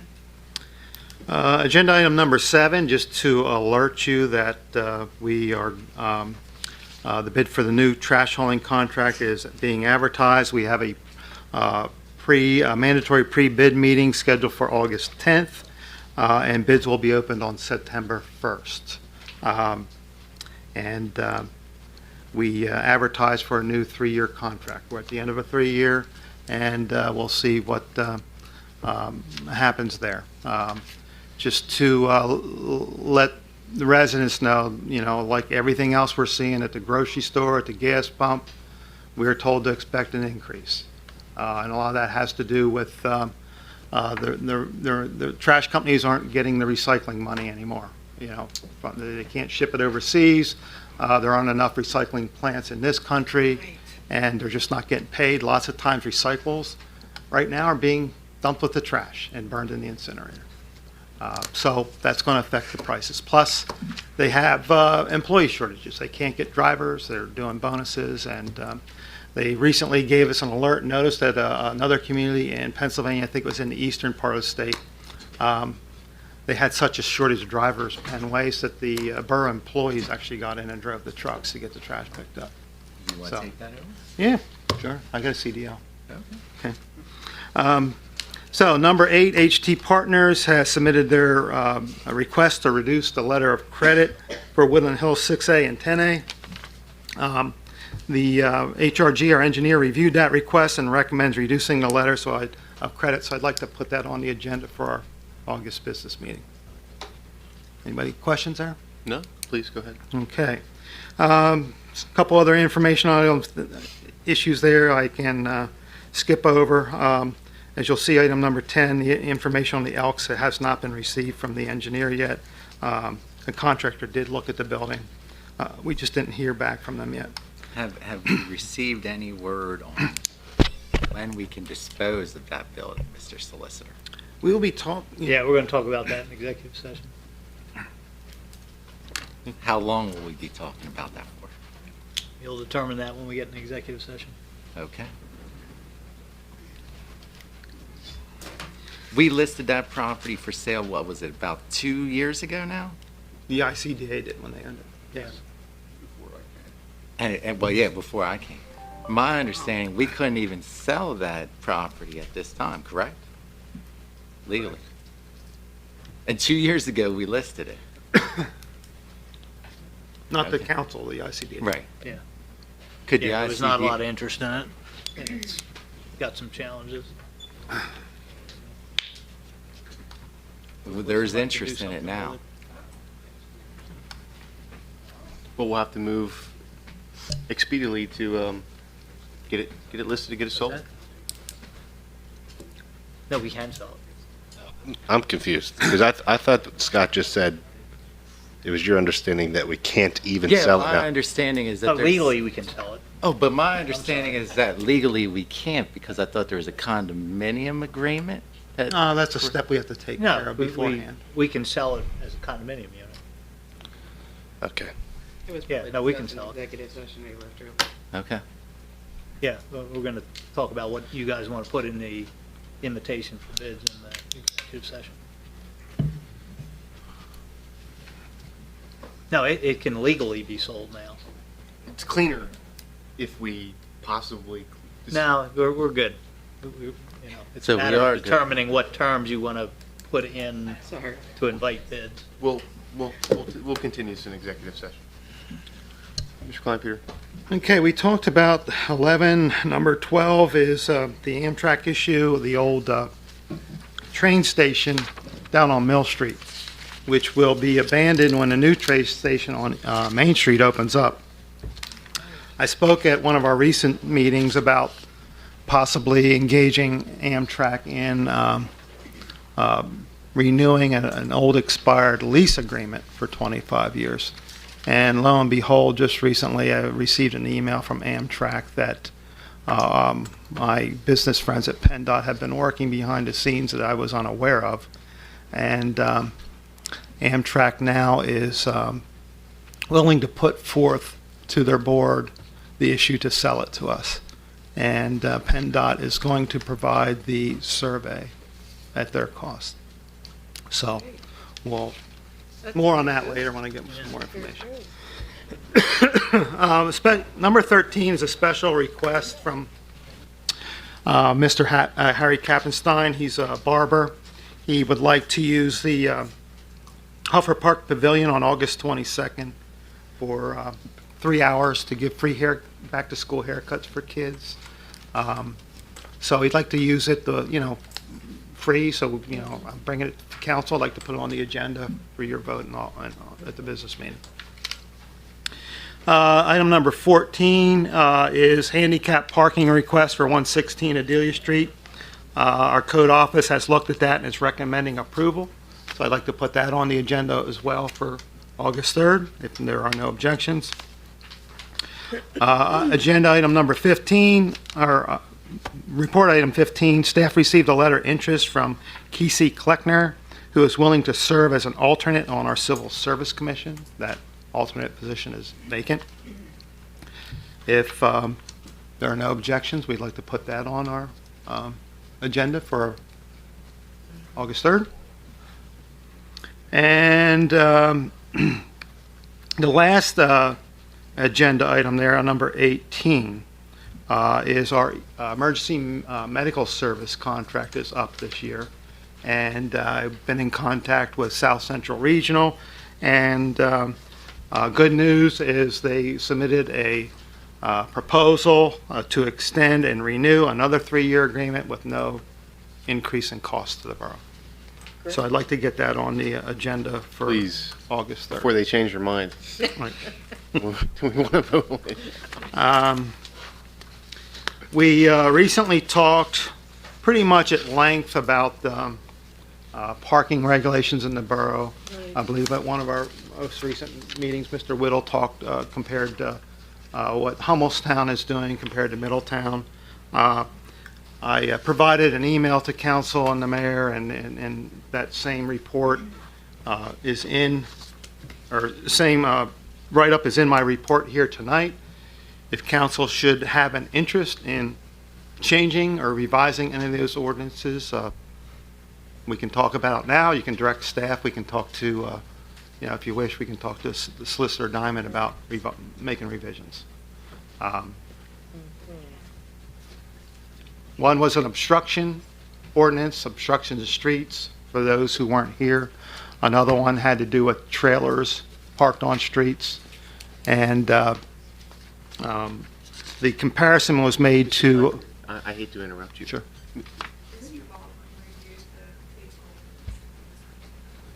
Okay. All right, we'll pick it up with Mr. Baldwin, so we'll continue it when he gets up to bat. Okay. All right, I think that pretty much wraps up well, let me add one thing that you should know about, just as a matter of interest. I was contacted by Mr. Ben Pratt of the Susquehanna River Basin Commission, and we had a meeting. They would like to have my blessing. Now, it's a public road, but, as a courtesy, they came and asked. But they're going to drive a vehicle through town I believe they want to do it as soon as August. But the vehicle is equipped with LiDAR. It's a type of radar that does imaging of the area geographically. And Susquehanna River Basin Commission has a flood warning program that they've developed. And this LiDAR, this information they want to collect, will be fed into that will help them in determining early warning systems. As flood stages approach, they'll be able to tell by GIS, Geographical Information System mapping, which areas in our flood zones are going to flood, and hopefully get better warning systems. So they don't require anything from the borough. There's no cost. They just want us to know they'll be driving in our streets and collecting that information. So if you see a funny looking van or car, they're going to use a contractor. It won't say SRBC, and I forget the name of the contractor, but I can provide that to you. And the other thing they're interested in is they have a video camera, a solar powered video camera that they would like to construct down at the boat landing. The property owned by the Fish and Boat Commission. So I told them they must talk to them, that area is owned by them, but they wouldn't need our approval to put it in. Their idea is to put a pole in, a post, put the camera up on it, and the camera would be trained on the confluence of the Swatara and the Susquehanna River. They could see the backwater, and that would also be used in predicting what's going to flood. So that, when they construct that, that's all their cost, and that would be their ownership, but they have to get approved from the Fish and Boat Commission first if that happens. If only they could put one under Wood Street. Yeah. So that's pretty much what I have. Any questions? If not, we can move on to the next report. Thank you, Mr. Klein-Peter. Agenda item number 7, codes. Mr. Diosits. Yes, good evening. In June, we issued 22 building and zoning permits. We did 20 pre-sale sidewalk inspections, received 14 complaints, and issued 17 notice of violations for various zoning and property maintenance code violations. We are in the process of updating the stormwater management ordinance, which is chapter 236. We've kicked it around, I think, for about 2 or 3 years. We're waiting for various, maybe DEP regulations. But so I recommend you put it on your business meeting for next month for advertisement. And I guess there's one minor change to the Saldo ordinance amendment that we were doing. I'm not sure if it actually needed to be changed, but they're taking the fee out and putting it in a separate. Yeah, moving it to a resolution that we're going to do, is the suggestion of the county, just so it can be changed more easily over time. So what we prepared before that we put up and doesn't need to be run through the planning commissions, but the Dauphin County Planning Commission suggested taking the set fee out and setting it by resolution. So we'll have one, assuming the amendments passed, we'll that same meeting then run a resolution to set the current fee. That's all I have for you this evening. Thank you, Al. Anybody have any questions for Al? Thank you. Thank you. You have a good evening. Agenda item number 8. Agenda item number 8 is our finance report. Sally. Hi, how is everyone? Hi, Sally. If you don't have any questions on my report, I do have 2 things that I'm asking to be added to the agenda for the business meeting. One would be on the utilization of the American Rescue Funds. We did receive our first 50% of those funds in June. And the 2 items that I would like you to consider for us to move forward on HRG to begin the design are the 2 stormwater BMP upgrades. So that is in the my report. If you could take a look at those and consider those for the next meeting. The second thing is on the Landis Fund, which is the fund for winter heat. I did talk to a gentleman from Interfaith, Mr. Bright, who handles funding for them. And I could almost see his face light up over the phone when I was talking to him about it. He's very excited about working with the borough on distributing those funds to Middletown residents who require assistance either to pay for winter heat, either whether it's electric, gas, or oil. There's a couple different ways we could go about partnership with Interfaith, and I went through some of those options with Jim. I think my recommendation would be to fully transfer the funds completely to Interfaith to handle, because they have the staff and the processes in place to do so, to do all the assessments that are required, to designate applicants that are eligible for funding. And they have a system in place where they monitor the funds through Members First Bank. 2 things I talked to him about was either doing partial funds, a piece of the funding every year, or managing the entire amount but maintaining the original donation and not touching that. So the total amount in the fund currently is a little over 45,000. The original donation was 10,000. So they would maintain that $10,000 and distribute the funds over however many years to residents. One of the things, they've gone up and down in their donations abilities, depending, and I know they work with Fry as well to help fund for different items. They originally started out at $200 every other year for residents. During COVID, they went to $300 twice a year because they got additional funding. So this funding stream for them would allow them to be more consistent with providing funds to residents in Middletown. My recommendation, as I said, is that we hand it over to them because they have the ability to manage the money and make sure it's being distributed appropriately.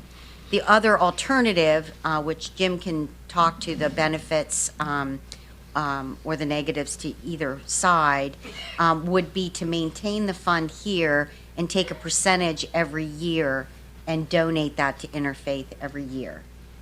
So that would be the second one. That would require us to continue to manage that fund and to do an assessment. We'd have to do a resolution or an ordinance of some type. Yeah, let me kind of explain, because this will kind of, because there is a legal overlay to this, and actually had some of my charity and trust folks really dive into this.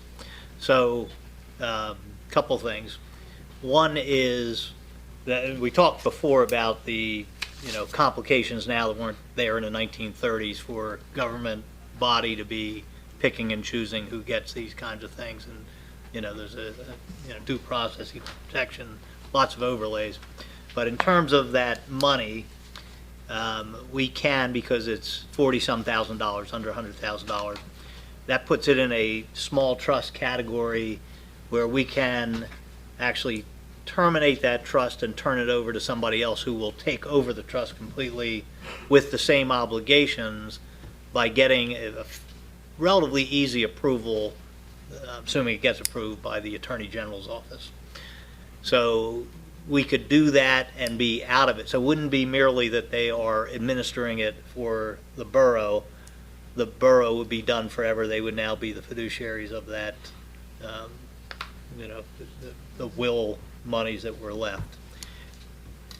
Alternatively, or immediately, one of the things that can be done at any time and without having to go to the Attorney General is, and it's not quite as simplistic as that idea of it's $10,000 and everything else is income. It's a very complex process to determine what's income, what isn't, unless you follow certain rules under the Principal and Income Act that applies to trustee monies in Pennsylvania, in which case you can take whatever the current balance is, 40-some thousand, and you can, the fiduciary, so this board could declare anywhere between 3 and 7% of that as the annual income, without regard to whether it really is or isn't. So one of the things this council could do at the next meeting, if it wanted, would be to immediately declare 7% as the income and turn it over to the interfaith group with a little agreement that they will follow the terms of the, whatever the council's saying with it, but essentially within the parameters of the will. So it would have to be for the poor of Middletown, and you could stipulate it's for electric, it's for heat, whatever it is, but you can turn that over immediately and authorize potentially, if council wanted to, turning over the entire responsibility and being done with it forever, and it then being the responsibility for that group. Now, that group would have to understand they also can't just say it's 10,000, the Attorney General would be kind of authorizing it to be turned over to them, but they would have to follow the same rules. You'd actually have to go to court if you were going to, try to deviate from that principal and interest concept, or spend it all out completely, which sometimes is done, because you get to a point where a trust is so small the cost of administering it. But I still, it's my recommendation that council consider getting the borough out of that Fully. fully. Probably going through It's the just not, Attorney like I General said, path. in the 30s, there was a whole different view of, what turns into all of a sudden the governmental benefit or entitlement and potential fights over why somebody was chosen, why somebody wasn't, what process they got. So with that said, does council wish to direct staff and legal to proceed with moving forward with the Attorney General path into getting that in the hands of the interfaith? And That- like you said, you could even do it as a two-step thing if you wanted to immediately turn over, 7%. Well, We could bring to the how next. long would that process take? Because we're still not in the winter season Yeah, yet. take probably a good couple months. I mean, Oh, well, we have with the plenty of state. time then to, Yeah, Interfaith usually, I believe, goes October through April. No, we probably would have time then to pursue it that way, and Now, during COVID, there was emergency that pushed those time limits, but I believe typically, I hope I'm not speaking out of turn, it's October through April. so is council okay with having that on the agenda, on our next agenda as an action item? To have staff and solicitor prepare that direction? Yeah. Excellent. Great. Does anybody have any questions for me? I do. Okay. So this ARF monies, Mm-hmm. this is due to public health response and mitigation, negative economic impacts, revenue loss. Was the pool ever put into this? It would not qualify. It has to be COVID-related. And I know that it was closed because of COVID, but it would not do repairs. What about from a staffing standpoint? And, No. I'm just asking. I know. well, and let me tell you, because, you mean because of pool staff not No. working? They actually went through the unemployment system. Okay. So Just we asking. paid unemployment to those people who, like Autumn, had a signed contract with us. So we paid unemployment for that. It's very, More it's very infrastructure-driven. narrowed and somewhat hazy, but I've spent a lot of time talking to people from DCED, going through our auditors, getting on webinars. Infrastructure really is two things: water, sewer, stormwater, and bandwidth for internet. That's really infrastructure.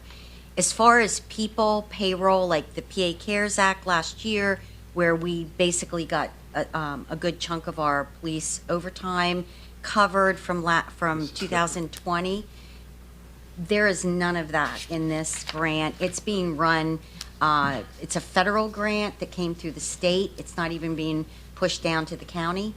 PA CARES was a county grant that we were given, completely different parameters. You have to prove that, like a police officer would have to be 100% dedicated to the mitigation and response to COVID. I don't know how any municipality is going to do that, but, so we've focused our energies on the stormwater upgrades that we need. And we also looked at IT upgrades. That would be another option to get the server moved, Oh, that's to huge. rewire. The police are getting some data conversion that's required for them. So we're trying to look at big items. emergency services, those types of things. We're picking, we chose projects that we know we are already committed to do. Like the BMPs for stormwaters, that's required by, I think in 2 years for our MS4 program, we have to have I'll call them rain gardens for stormwater, a fairly large one put in the Hofford Park area, one down on Susquehanna Street. And we have those cost estimates, and they're upwards way, I think, over $300,000 roughly. And so we thought, let's use this money to get those things off our back so we That's don't huge. have to fund them with our money. That's huge. No, I was just wondering if we could Yeah. possibly throw that money over there. No, The other I wish we question, could, but- I know, me too. The other question I have here is, under the pool, you have liability casualty insurance. I was under the impression that our insurance from the email that we received from you was 30,000. Wait, And- I'm sorry. Could you ask the question again? I'm not, The liability casualty insurance on the pool, Uh-huh. I was under the impression it was $22,000. Are you looking at the monthly? I'm looking at the 2016. Looks like the last page. Yeah, it's the last page. Last page of the packet. I'm sorry. 2016, 17, 18, 19, 20, 21. Liability casualty insurance. Oh, that just is, and maintenance. So it includes any expenses that I put in there were from liability, casualty, or any maintenance that we had to do, or things that we had to purchase. There were things that were purchased for the pool. Right, but this line just says liability casualty insurance. So I'm assuming that the liability casualty insurance is only roughly 13, the highest, it was in 18, which was $13,945. Yeah, we had to maintain it, but I think because it wasn't in operation, that changed that number. Well, the 13,000 is from when? I'm Rec ran? not looking at my, I think what she's asking Here. is when we asked about the breakdown originally, Mm-hmm. For the insurance, it said like 20,000, but then on this report, I think it was like 21 something, but on here, it says like in 19, 20, and 21, it's a Mhm. little cheaper, which you were saying, I guess, just because we maintain it because it wasn't Yeah. open. But in 18, it was, 13. yeah, so did it just go up from 18 to? I don't know. I mean, I only have what hit the accounts. I could go back and look, but in 2018 is also when Olmsted was running the pool. We paid the expenses for that year, each year that they had it, but I don't know what's in that number. It came down, if you look at 20, it was only 6,800. 2021, I think the 10,000, the bump to 10,000 is we were actually anticipating when we did the budget that it was going to reopen. Okay, except in 2019, and you can look at this in maybe emails, Mhm. but in 2019, it says that it was 12,000, Mm-hmm. but I thought we got an email that it was like 21 something. But I can if you look. could just look into it Yeah. and email us, Yep. maybe. Yeah, I will. Here it is. Thank you, Sally. Anybody else? Anybody else have any other questions for Sally? Thank you very much. You're welcome. Agenda item number 9. Mr. Baldwin?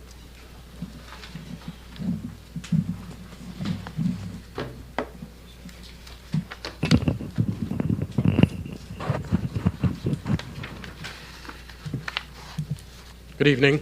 Good evening. Where would you like to start?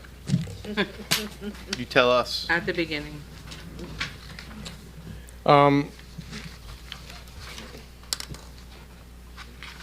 Actually, I don't have my, I apologize, I don't have my report.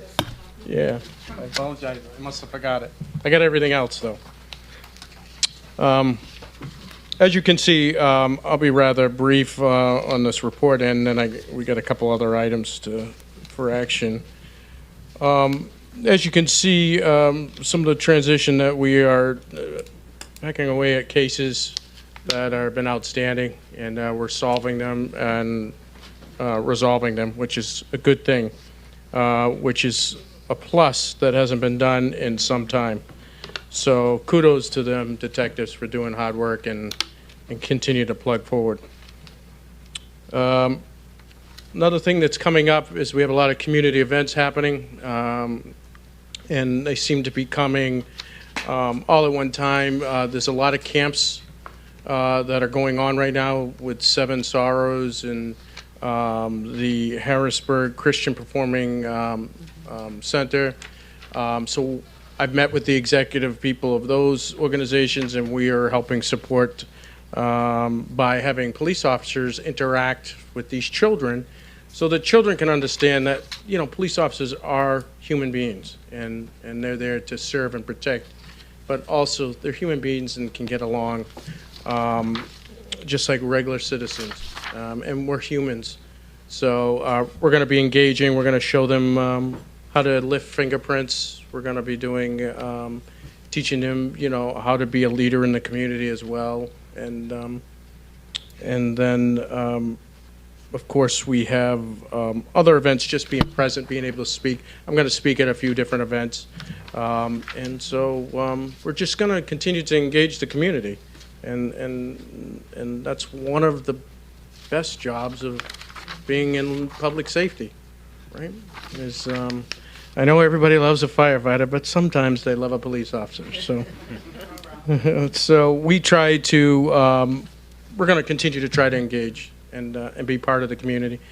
And of course, you know, we have the event coming up with Tattered Flag on August 14th, which I've made steps in to make sure that the public will be safe, even though the road will be partially closed.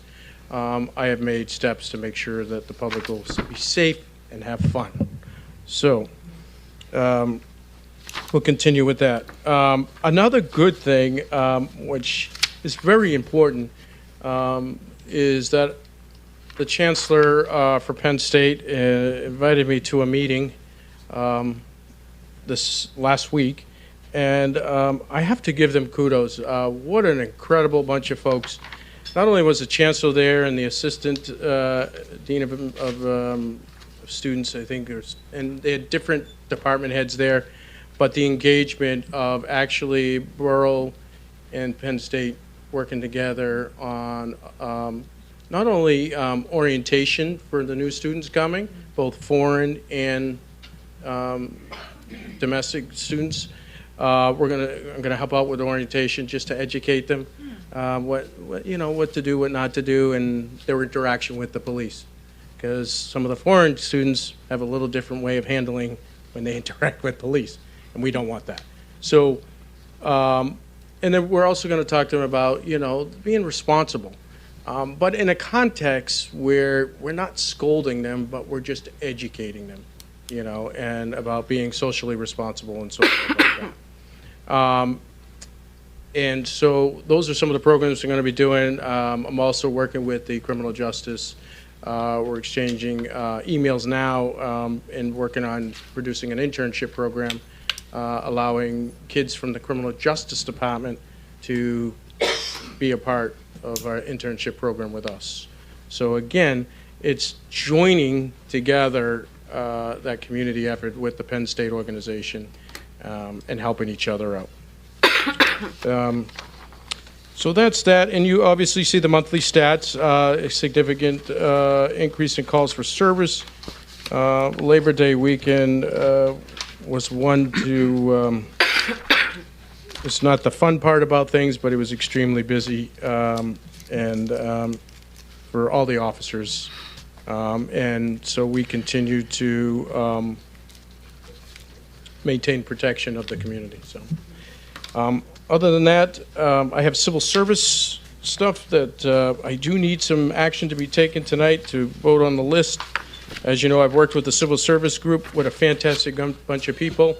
All three of them, we really plugged ahead to get this completed in a timely fashion, and they're just wonderful folks to work with.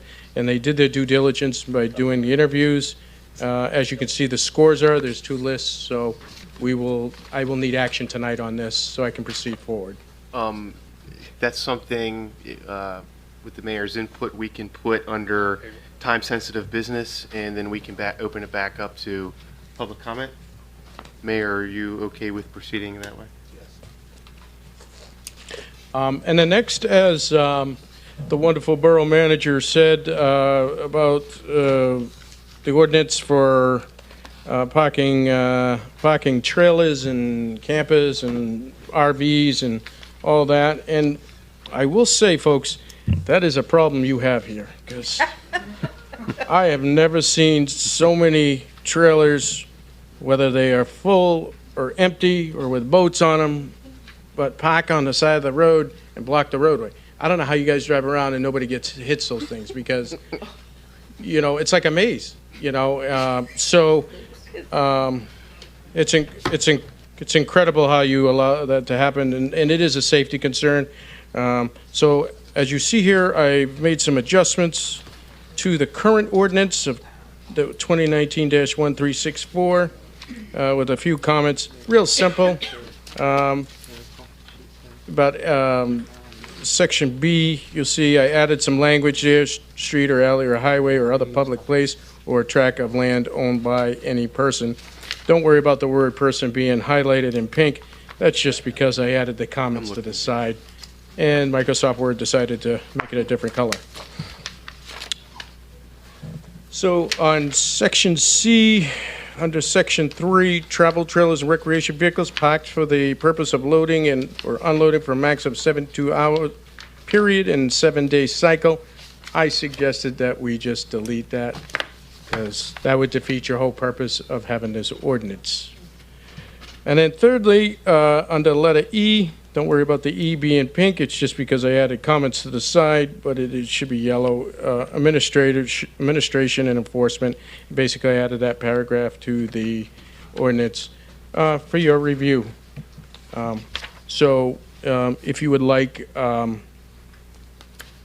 is for your pleasure reading and deciding whether you want to change it or not. Of course, we always want to have Mr. Siemens, Attorney Siemens, look at it.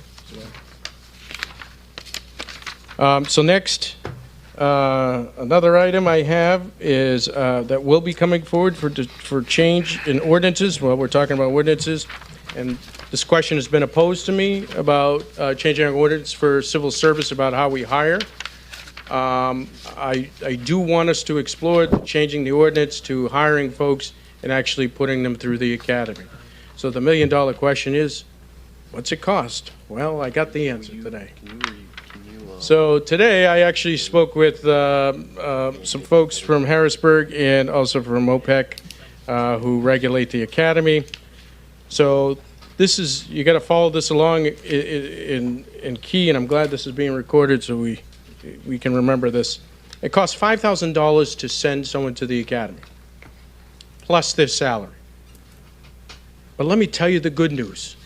The good news is, as part of that, the state will reimburse you a certain percentage somewhere in the, and I haven't got that number yet, but it's 60 to 75%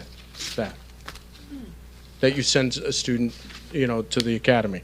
So that is good news. I don't know if anyone's ever told you that, but that is fabulous news to get some reimbursement. What that would require for me to do is fill out once they complete the academy, I would have to fill out a form reimbursement along with submitting documents of grades and so forth, and then submit that, and then the borough will be reimbursed a check. With that, it is my suggestion, which seems to be a consensus among other agencies, is that we also have the individuals embark on a 5-year agreement. Within that 5-year agreement, with a $5,000 attachment to that, and if they do not stay with us for 5 years, it's prorated, obviously, the number of years they stay, they would have to refund the money. Based on that, most places take their leave. If they leave, take their leave and time off and submit it, and they pay the difference. So that's that on that. If you have any questions, we'll be submitting something forward. That's okay. Well, I hadn't seen this before, but there are some things we'd have to change in here in Pennsylvania. Like we couldn't have the zoning officer enforcing the traffic. Oh, absolutely. No problem, sir. You're the boss. I'm just saying. Yeah. I'm just following, I took it from different people that had it, so. Yeah. Absolutely. If we're in our zoning ordinance, it would be different. But, okay, that would be great. In your report. Oh, here you go. You can have it back. You have in here that, continue to look at Crown Watch and Facebook. So is that something that you're going to use Crown Watch for? Like if there's, let me take that question back. So what is your intention of using Crown Watch for, or the Facebook page? You're going to post like these events, or if like the road's closed or something? Yep. Is that what you're? Yeah, absolutely. We're going to do it special events we have, community events we have going on, messages we want to get out to the public, so forth. Yeah, correct. What about Nixle? That would be great. What's that? What about using Nixle? There was an agreement when Crime Watch was used, Nixle was used as well. I'll look into that.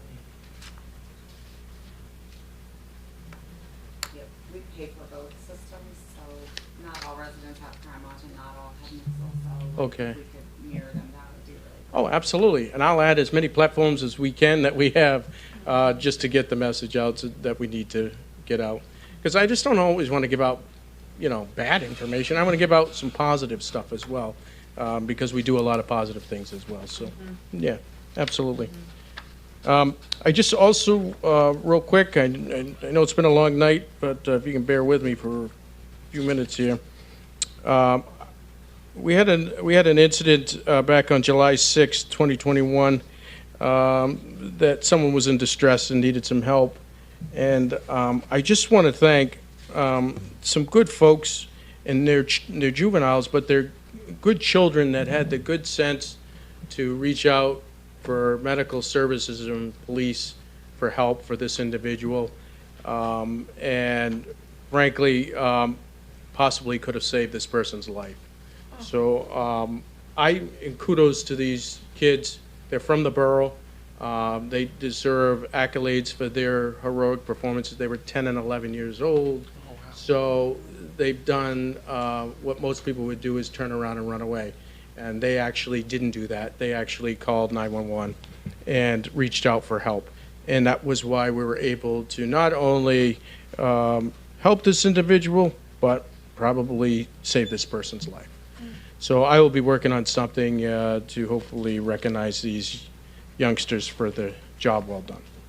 And again, that's a partnership that we continue to work with the community, and we appreciate the community's help in helping us whenever there is a need. So I think that's all, folks, unless you have questions.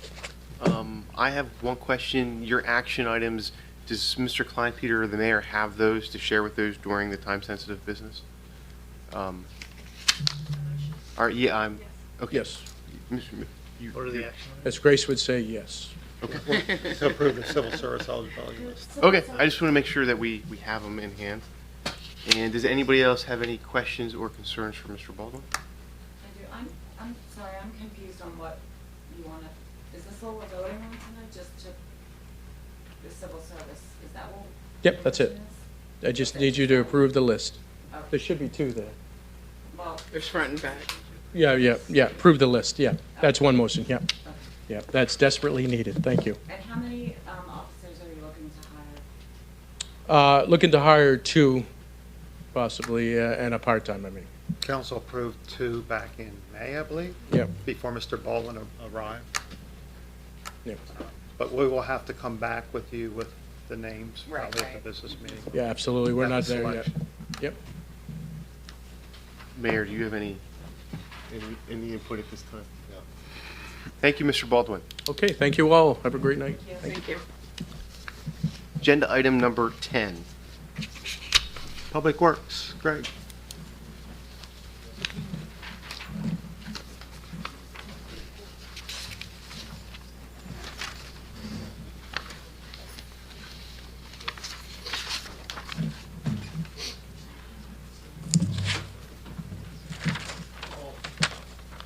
No, you had your time. I'm sorry, sir.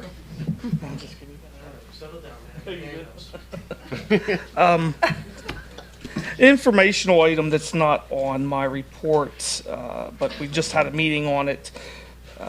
The contractor is going to initiate the storm sewer project on Wilson Street between Catherine and Union Street. This was part of the wall that was put in, and they're going to install new storm sewer for us because of the brick sewer that's there. This is going to require no parking in that section for approximately 1 month. They expect the project to be done, well, the contract says October, but they expect a 1 month turnaround on the project to begin Friday, this Friday. Also, the section of North Catherine Street Displacement. off of Wilson between the railroad and Wilson Street, that is the borough's roadway. That is also going to be posted there for no parking. That's where they're going to mobilize their equipment and material, the job site. Before you go any And further. we will put this on the website. That's what I was just gonna say. Before you go any further, can we utilize all of our platforms, such as, can we even use Nixle, Borough website, Facebook? Yes. Because that Fridays, that's around the corner. Yeah, well, the meeting was just one yesterday or the other day. No, I So, get it. yeah. I just, if council, and the mayor will let us use the other platforms, No. it'd be great to be able to get the word out ASAP. And I just figured, in case you get constituents calling you, just so you know what's going on. That's the project. And Greg, I'd just like to add, thanking you and Matt Miller for working with me with Amtrak and PennDOT on that, just for everyone's information. When the Amtrak moved their lines for the new train station, they put a new wall on, retaining wall on Wilson Street, which extended out in close proximity to our storm sewer manhole, which is a brick manhole and a brick sewer. And we were concerned, staff was concerned, if we ever have to replace that or repair it, it's approximately, 15 feet deep there, that it would be a major expense. So staff helped me secure, negotiate with PennDOT to pay for that relocation of that storm sewer line with a new line for that entire block. And so that's a big expense, and I want to thank them for helping me with that. Thank you, the staff. Also, not on here, the issue with the pavers again in the street, just, I don't know if everybody's aware of it, and probably some of the public, we did replace those pavers last year, the ones that were delaminated, and again, they're just totally falling, disintegrating apart because of the salt and the winter action, so, they were replaced, just so you know, last year. Are we moving forward with any pricing on paving that? We are getting the pricing to pave it. All right, with, It's just that do you think time. we'll be able to make it this season?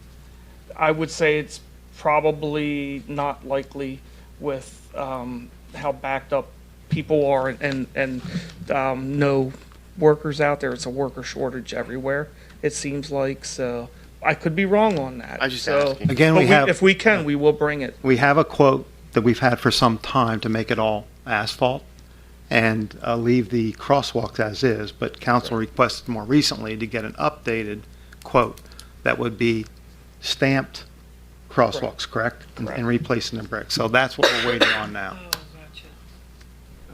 So we're delaying it. No, we're not delaying it. No, I The meant- people giving the quote. As soon as you ask for it, we ask for the quotes, and I we're meant still- like council. Yeah, no. Yeah, adding an extra step to it, something, another option. One The thing other- I've learned, it the other does thing- take a long time. Yeah. We are also asked to get information on some pavers that are used in Steelton, and I've made that request a number of times now, and I don't have that information yet. Okay. Also on my report, the work as far as the key fob project and the camera project is almost finalized, and the initial cost estimate that the council came back with was $150,000, I believe, towards this, and we're finding out that the costs are going to be significantly higher than that due to a bunch of different things, and the addition of the police department going to total fobs there.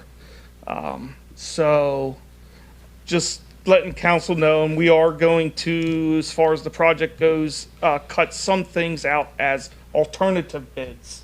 So you can see if you do want to add that on or don't want to add it on. When you cut it too low and just do small portions of it, your costs increase greatly. And we were trying to get, like a big part of the project done and get the best price total rather than piecemeal it every year. But we'll see when it comes back on how it's going to do it. But, we found out things like ADA requirements and doors that required replacing is a big part of it. Well, in one of the biggest parts is that when we first envisioned this project, we were looking at fobs for this building and the two gyms, MCSO and Main Street Gym, because we knew that Mara had an issue with keys, a lot of keys out there. So that was the extent of the fobs, and the extent of the cameras were, we were going to put them at Hoffer Park for the new playground equipment. Subsequent to that decision to use $150,000 of unused funds in 2018, COVID, well, we had delays, we had to design, and then when COVID hit, there were delays. Our engineer, the person working on it left until they had somebody else to pick it up. But in that process, we had our police department come in and say, we really need fobs on our building also. And that was discussed with council. Council was in agreement with that. We just didn't know what that cost would be. In addition to that discussion about fobs, we had a discussion, I think, with Greg, with the a possible camera at the pool gate, a camera at some of the other parks because of vandalism, like Oak Hills, and I think the substation and Woody Waste was another one. So those added into that cost. Now, we finally got just this year, earlier this year, that quote. It's an engineer's estimate, not a contractor quote. And now the cost is at like $315 instead of $150. So what we're going to ask you is council willing to fund that project? And I talked to Sally. We do have funds available that are left over in some of our capital improvement funds and in pooled cash from unspent money in last year's budget. So the funds are there. We think it's a valuable project because we are spending routinely a lot of money in keys at police building when officers leave. As far as a security issue, you got to change them out. And it just doesn't make sense to keep changing door locks all the time. And of course, you know, the security with the cameras at some of our parks and at our infrastructure, like our substations, could be very valuable in an incident. So we want you to consider that. We'd like to get it on the agenda and maybe have you think about that for 2 weeks and then ask for a vote of approval in August for estimated cost of $318,000. How does council feel about putting that on the agenda? Again, it is security and it is you know, we're trying to, rather than like we've done in the past, piecemeal this, piecemeal that, we want one security system for our borough. And that has to do with the fobs and the cameras and our gates. I like the concept that we're finding funds to make this project happen and not just necessarily dipping in. So, yeah, put it on the agenda. Okay. Thank you.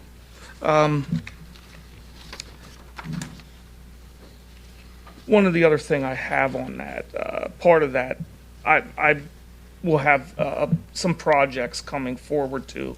And hopefully if we get an infrastructure bill passed, we'll be looking to try and utilize some money for that, for fiber optic.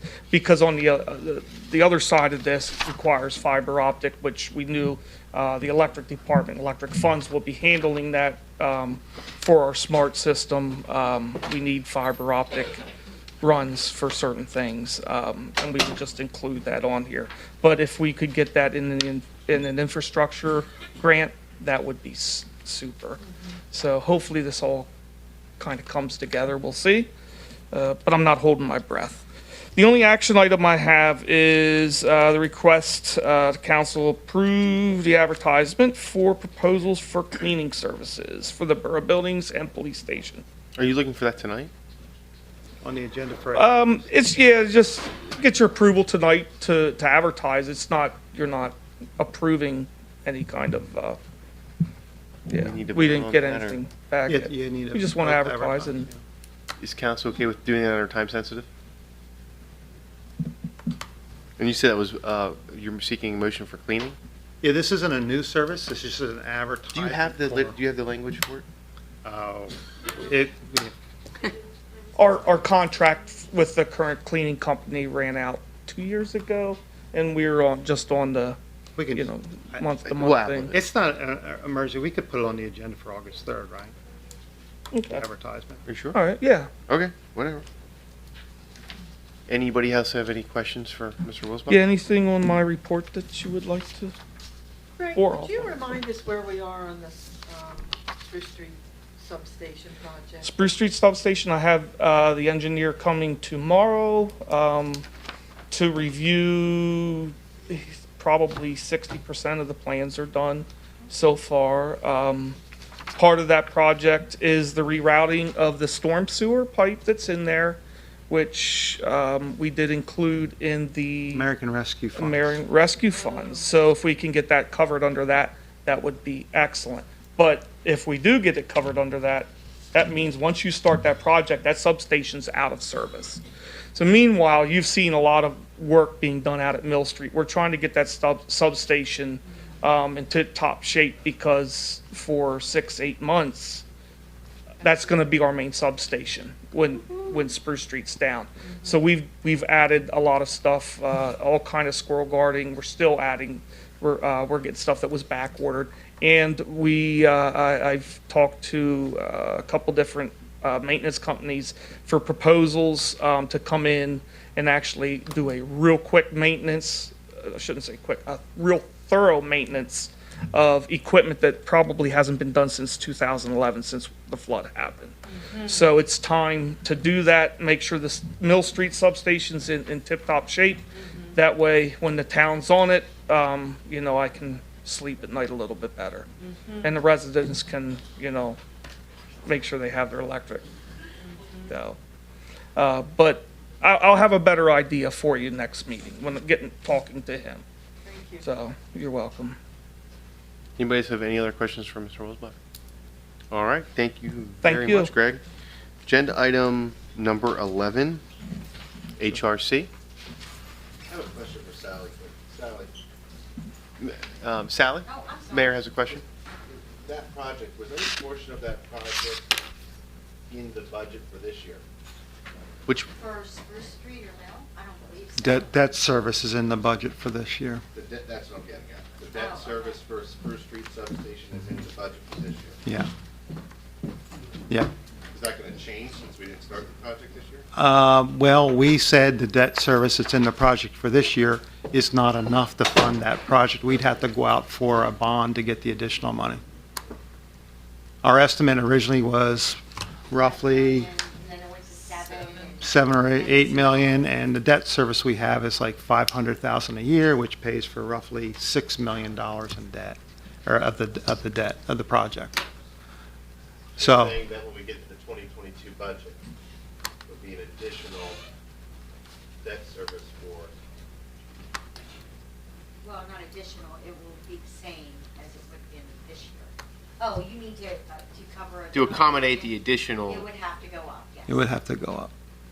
within about, I don't want to put you on the spot, within about a $100,000 window? We have to, council has to agree to go forth the project and then engage the solicitor and get bond counsel in and just get those kind of numbers to find out what does borrowing $1 or $2 million going to cost us. Is that something we should On start it. sooner rather than later, that process? The legwork process? Greg, do you have the final estimate on that project from the engineers, an engineer's estimate on the substation? No, I do not. We need that. Okay, so I'm asking staff, Mr. Wilsbach, once that's done, to have all the ducks in a row to come in here and be able to navigate, or have council have motions to be able to navigate through that process timely and efficiently. Mainly because how awful the market is right now with wire, steel, and everything else, and labor. I mean, Yeah. I don't even know how you get quotes more than 10 days, because You can't. I'm not And that's quoting why- anything more than 10 days. so the last number that we had for the project was 9 million, roughly, correct? Yeah, And the budget for 2021 covered how much? 5.5, I believe. 5.5. Okay. And we have some money in the sinking fund, some money.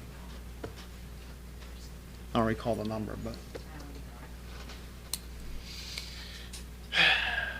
I mean, I hate to even say this, but with this economy, we might even want to talk about holding off for a year until pricing comes back and stabilizes, to be quite frank.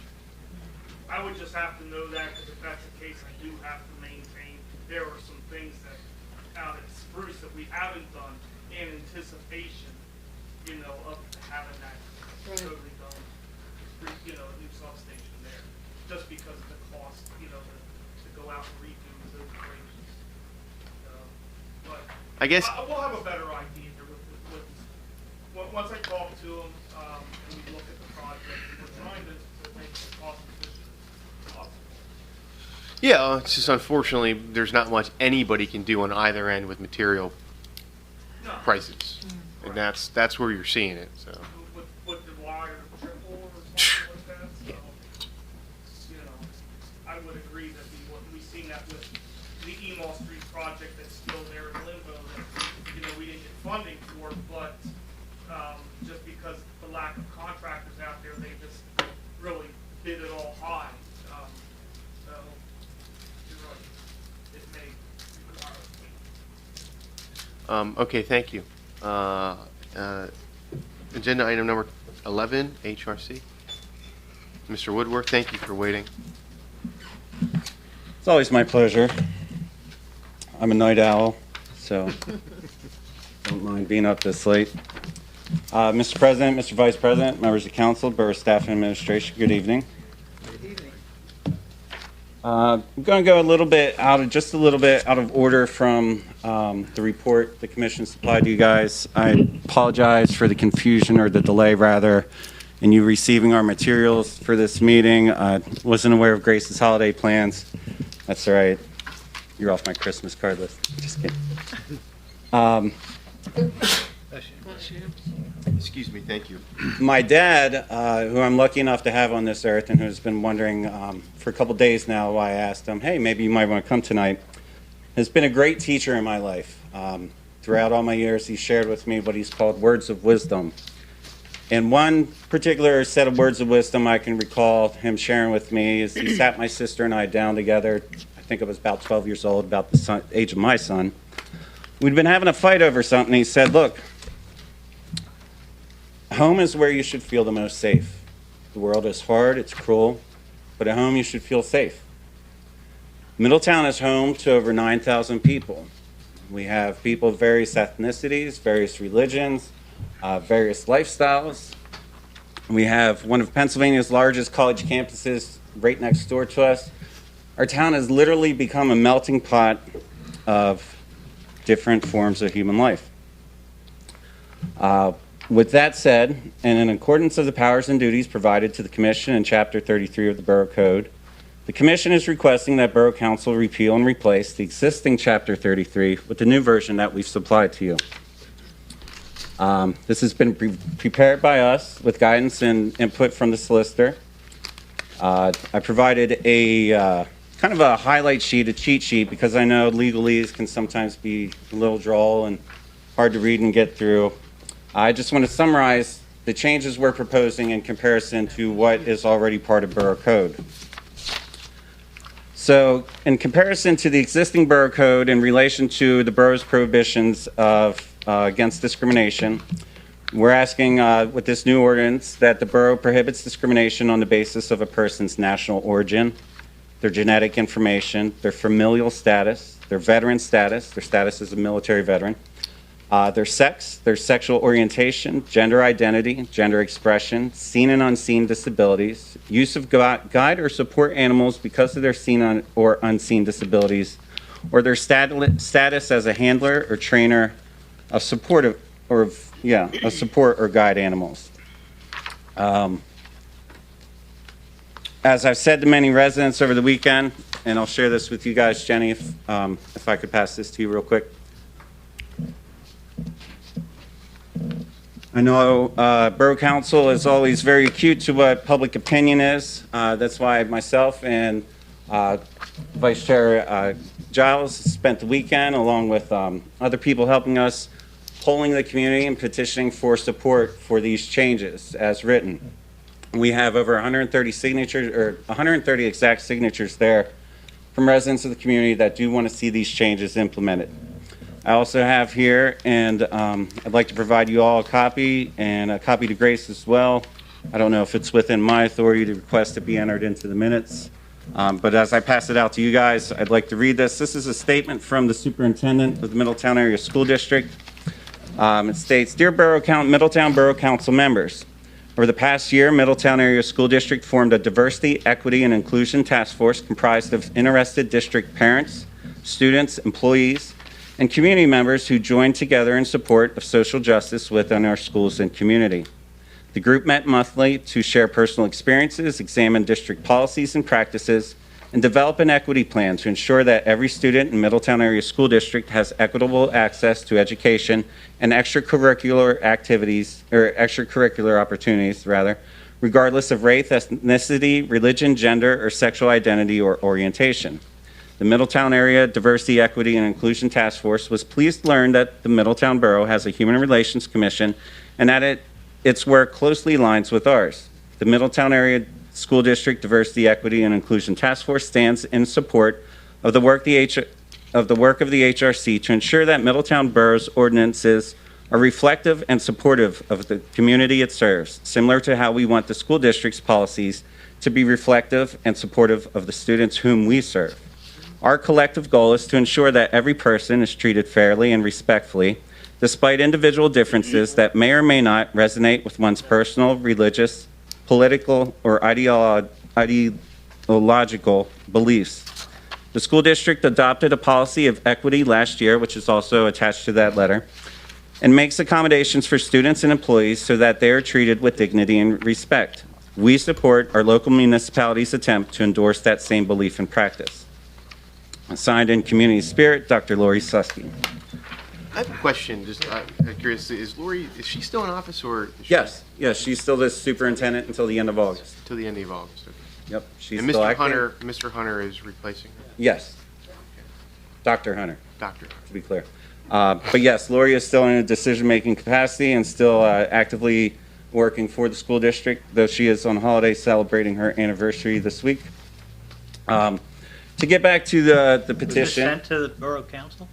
Or why are you reading, yes? She sent it to me. I received it this morning. Well, it says, "Dear Middletown Borough Council That's members." really strange. Right. I asked her to provide a letter of support because our work aligns so closely, which she sent it to me. I'm happy to forward the email to you so you can see the email chain and read it yourself. This is not something I wrote or any sort of fraud I'm trying to carry out here on public record or anything like that, Mr. President. No, no one's making any allegations of fraud. It's just, this is the first we're seeing this and it's addressed to us. I hope you don't mind it being hand-delivered. Does Ms. Susky have an issue that she can't directly communicate with Borough Council? No, not at all. Does she Again, not- does she again, feel she, some sort of way she's, that she can't? she's on vacation. I asked her, because of my work with her over the past year on this task force, if she would be, and the school district would be willing to support this effort and this change in our community, and this was the outcome. Well, I will just say on record that I cannot wait till Dr. Hunter takes over. Okay? Mr. Redding. Mr. Woodward. Yes, were Mr. either- Vice President. Were either you or Mrs. Giles passing that petition around yesterday afternoon around 2 o'clock? Yes, sir. I've been out all weekend, Saturday through this afternoon. The only reason I received 4 complaints regarding the solicitation of that petition. We did not Dude. knock on any doors where we saw no soliciting signs. Those complaints were that of fear, and I did relay those concerns to Mr. Baldwin. Just to let you know that may want to be expressed in the future, maybe a more thorough explanation of the petition. It feared, like the reason why the lady answered the door with a gun in her hand, kind of fear? Or? No one. That was my Sunday morning. No one that called me, and these were calls only yesterday. Okay. There was a call that a male approached an individual, and then I had received calls regarding a female approaching residents. And I relayed those concerns to Mr. Kleinpeter and Mr. Baldwin. Yeah, I apologize. We went about this the traditional route. We want to make sure that, I know we've been talking about surveys and polls taken online. We want to make sure that you knew this opinion reflected the residents of our community. I mean, it's just not, now we know who was out soliciting our citizens, because, like I said, they addressed those concerns to me, and I immediately called Mr. Kleinpeter to see if he was aware of any activities. He was not, and then he directed me to Public Safety Director Baldwin, and he was not either. Again, I have no issues with it, just concerns that were brought to my attention Right. that maybe they didn't feel the petition was explained to the fullest degree. And this is a petition, correct? Yes, sir. Okay. I thought you said survey. Asking is it a survey? Petition, Oh. it's labeled directly on there, as long, in addition to the statement they were signing in support of. Is there a problem with the petition? No. No, I just think usually when there's solicitation in town, there's an ordinance that says you're supposed to register at the police department. I know you're a member of a commission, but you may not have an ID badge like Public Works or like police officers do. Sometimes, we've had issues recently even with a code officer knocking on a door without proper ID, and some people are wary when you don't have something to show. Yeah. Or we don't have an announcement ahead of time that people will be going around, like to put on. Or it could look like it's the borough acting. Yeah, and I If it's do hate, commissioner of the borough, there was some calls relayed to me that it appeared that there was cherry picking of political parties. Oh, I can point out several Republicans that are on that signee list. I'm just stating that some of these calls that were addressed to me. That there was concerns that residents were outside, people were soliciting other neighbors, and they were bypassed. Were they bypassed because they had Trump literature in their front yard? That was a concern that was relayed to me. If so, that brings us back to one of the items on the agenda list. If May I ask, is that true if someone is running for public office and they do door-to-door? Knocking on doors and talking to people? Campaigning. Is that also supposed to be registered with, because you don't have a badge per se? Yeah, I think it only takes a phone call. I mean, and they can, Mr. Baldwin can, it isn't like you get a permit. It's like he makes note of it when I say register. It's like just letting them know. We don't have to put it on Facebook because everybody knows when it's campaign season. Pretty much everybody knows when people are out, That's true. campaign. But something that's, Yeah. and you're not asking them to sign something usually, and usually you have a business, not a business card. You gotta sign petitions to run for public office. I mean, you have to walk door to door and say, I need 15 signatures to run for council. Not always when you're doing your actual campaign. Before you campaign, you need to do that, yes, but I'm talking about during the. Now, I'm saying to campaign to be mayor, I have to go to 15 people. And That's say, right, I understand. I need your signature on this petition, will you do it? Right. And Yeah. I think we're getting way off. So, yeah, I'm sorry, I apologize. There was no nefarious Don't intent. And to apologize be to clear, me. I got this thing down concerns pat. that were I addressed to mean, me. my literal first words were, "Hi, my name is Mike Woodworth. I serve on the borough's Human Relations Commission." Mrs. Whittle is here. She signed our petition. I would hope she would attest to that. I made it very clear I was there on behalf of the commission, part of, Middletown Borough government. I think it would help if this body knew that was happening. That way, when we start getting phone calls, we're not. Yeah, I hate that you were inconvenienced so that. I'm not even saying, I don't care about any calls. I'm caring about the concerns that, We weren't inconvenienced, and if you knock on my door, I wouldn't care, but some people do. Right, is yeah, all we're I'd be glad to knock on your door. So, yeah, when people call, it's. All right. good to Well, have I an mean, answer. fair enough. This was a first time for us, and it was such a beautiful weekend. Saturday, especially, I enjoyed the rain shower and the break from the tanning I was getting. While we're talking about the concerns about the public, I do want to get back to the discussion of the ordinance as proposed in relation to how it compares to the existing ordinance. I know oftentimes there have been concerns, and Mr. Vice President, if you think 18 months to get a ordinance through is something, boy, do I got a story for you. Sir, please, Maybe we can talk about that over a Oh, beer man. sometime. But anyways, there's been concerns brought up in the past that our prior drafts have been expanding the powers or duties or the abilities of the Human Relations Commission in any way, shape, or form. I want to be clear that this ordinance does not do that at all. This is merely an update of what is existing. It cleans up the legal language. In addition to the additional protected classes I already itemized and went over the list of, our new proposal provides a detailed process through which a commission member may be removed from the commission before the conclusion of their term by Borough Council. I had a couple people ask why that might be, and I said, well, I might get drunk and I could go on some racist tirade, and that means I shouldn't be on the commission. Because the commission is here to inspire diversity and tolerance for all of our town's ethnicities and ways of life. So if we had a commission member that, was doing something wrong or something that undercut the commission, we would want a process through which that person could potentially be removed. Of course, that person's provided an opportunity to engage with council and kind of plead their case. So it's not like it could be any sort of politically or personally motivated thing. There would kind of be a back and forth for you guys. Also, the updated ordinance provides a detailed list of positions that commission members are to occupy and the duties of those positions. This is really beneficial because as the person that currently has served on the commission the longest, I came to the commission in 2016 when nobody was there serving on the commission. There was a lot to figure out.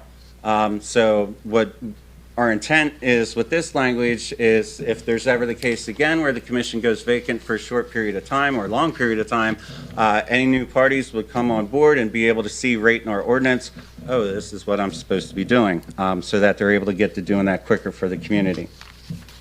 Now, we may be wondering to ourselves, why is there even a need to do this? And that's a really good question, too, one I had the pleasure of answering for many people. Because of my relation to this work and the years I've done it and the experts I've been able to have the pleasure of doing it with, I can speak to the fact that several of these classes are not fully protected by Pennsylvania or either federal law. And to that point, the Harrisburg, Pennsylvania Human Relations Commission, who handles Dauphin County, handles Middletown complaints, just last year processed 1,300 discrimination claims that resulted in over $500,000 in awards and settlements to the people that were wrong. So this is an ongoing issue, even though it's 2021. We've had the Civil Rights Act. As the glorious Mr. Reed always referred to, we have the U.S. Constitution, and we all know that is an imperfect document. That's just a starting point for getting it right.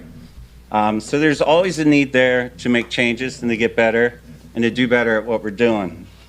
So that's why I'm hoping that this council will agree to putting this on the agenda for the next business meeting to advertise it so that Middletown can join the 64 other Pennsylvania municipalities that have very similar laws, places as close as Camp Hill, Carlisle, Harrisburg, Lancaster, York. So I don't know if that's a decision we can make now. I know we were just whimsically adding things to the agenda for next month, if that's something you'd like to require a motion for.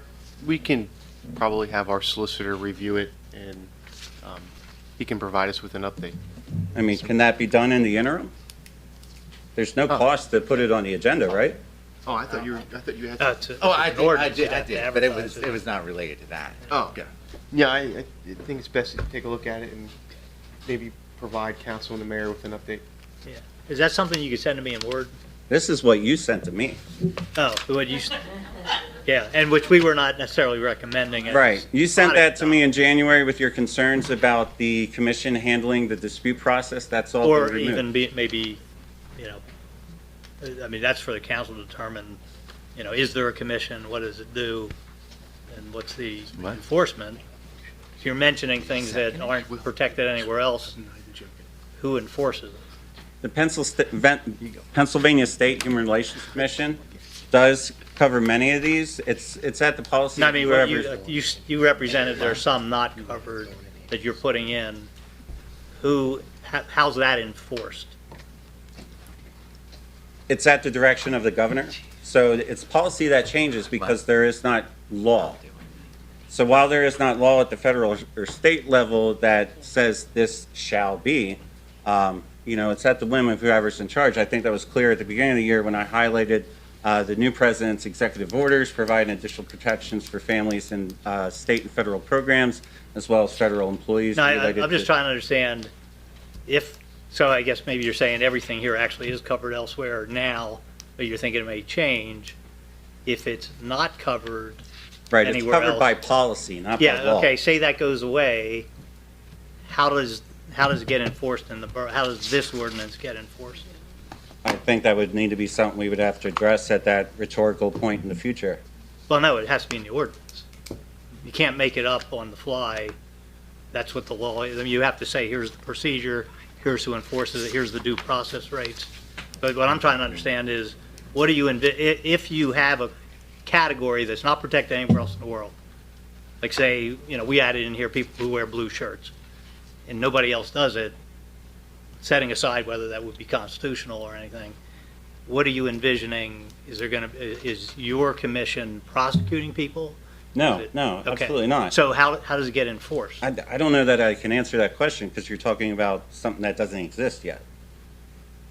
You're No, saying saying I the thought policy you changes said- so that the state HRC would not handle claims on the basis of these Well, classes. the state HRC cannot enforce the borough ordinance. So I thought you were saying this is going to cover things not covered elsewhere. Not currently covered by law, yes, in some cases. Okay. So it would codify it in the borough's code so I'm that. just trying to, okay, who enforces it? What's the mechanism? How do you, somebody file a complaint? Is somebody a defendant? Right. None of that's Somebody none hire of an that's attorney? changing from how it is today. So today, a resident would file a claim with the state Pennsylvania Human Relations Commission. Say let's take somebody that's transgender. Somebody's been discriminated, maybe asked to leave one of our fine restaurants because they don't agree with their life choices. That person can now today, even though it's not in borough code, go and file a claim with the state Pennsylvania Human Relations Right, Commission. that I understand. That world I know. So what's then- your question? Yeah, Are you I'm- asking My if it's question is- the blue shirt world? Yeah, Are what you what asking is? if it's redundant? Well, I thought he said it wasn't redundant, so I'm trying to understand if it isn't redundant, or even if it is redundant, is there are you envisioning an enforcement by the, where it's borough versus Joe Smith? Just like Commonwealth versus. I'm still not sure I follow you. Because today our existing ordinance, for example, covers you can't be discriminated based on your religious belief, which is covered out the wazoo from here to the Constitution, right? So why is it in the borough code? Well, that's one of the, I think, threshold questions is if it's a vestige that nobody can enforce or does anything with, what is the purpose? I think the purpose is there to state what the Human Relations Commission is there to do, what its mission is. Okay. So, but when I look at this, there's not a prosecutorial concept in here? No. Okay. This is only in support of what the policy of the state HRC is. Okay. So, the Just give idea that is information as the growing list of municipalities in the state of Pennsylvania continues to grow, again, this would make us number 65 of other locations in this great state that have done this same thing. That will show our lawmakers that this needs to be PA state law, or this needs to be U.S. state law. We have the Equality Act, we have the Fairness Act here in Pennsylvania that is working to make these things Pennsylvania state law. I don't, we're talking about people are upset, they don't have a place to swim. Let's throw money at keeping the pool open. We're talking about people are upset about dogs off their leash. Let's pass an ordinance to change that. No, I just want to make sure when I'm Right. looking at it, what am I supposed to be Yeah, looking I'm just trying. for? Supposed to have an enforcement mechanism. Yeah. Then I'd understand. And no disrespect to you, Mr. No, I Solicitor, I've always understand. appreciated your help and guidance, especially related to this. But it is frustrating, this is going on 4 years now, we've been asking, can we please protect our residents and provide them with safety here in our home? And I am a little, I thought that we had gone through that part of the conversation, that we did remove anything in the ordinance about mediation or enforcement, not at this level. that Yeah, and it would never be- got past that discussion, because I think there was a question raised about should it maybe not be a commission? Right, so in If it doesn't- December, when Rachel and I were still on the commission, Mr. Diamond came to the meeting and we tore the ordinance apart piece by piece because they had concerns on duplication and things like, for example, the seen and unseen terminology in there, which was something we had discussed that should not be in there. So I think that's part of where the questions are coming from. So I'm just going to go on the record and personally say, I don't mind if it's on the agenda, but I'm not comfortable voting for anything if it's not reviewed by the solicitor first. And I understand, I know the frustration of how long it has been because I've worked on this prior till this year. But whether it's this ordinance or any ordinance, our solicitor needs to review it. If there is anything in here like the seen and unseen, because I know we discussed that and it shouldn't be in here. Yeah. And it is. Let me clarify though, as a solicitor, I'm going to look for things like ambiguities like that, or things that are inconsistent with law. Right. But in the end, it's not my place to decide policy, that's up to you guys. So the fact that if I say there's nothing illegal in here, that doesn't mean I'm saying we prepared it, this is our thing. Oh, Or no. the Just fact like any that I other say ordinance, right. It's duplicative, you may still want to do that. You know, we're just going to point out those, factual pieces. Do you still have the one that you and Jim worked together on?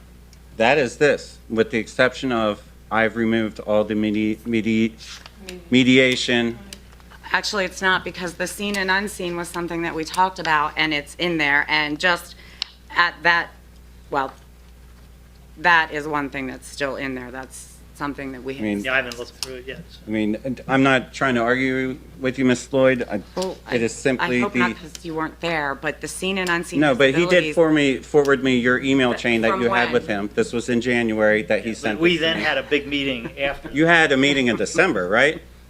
I don't remember when it was, but we've had. I don't know lots of what discussion. Ms. email Lloyd he was not sent on the you. commission Yeah, after. I don't know what email he sent you, but we've had this discussion. There is no email chain between he and I with the changes that were made to the ordinance. It was a meeting in December. Yeah, we didn't make the, we just discussed. No, it was a discussion, and that was one of the things in the discussion that we had discussed, obviously, was the seen and Yeah, we unseen. didn't actually make those changes.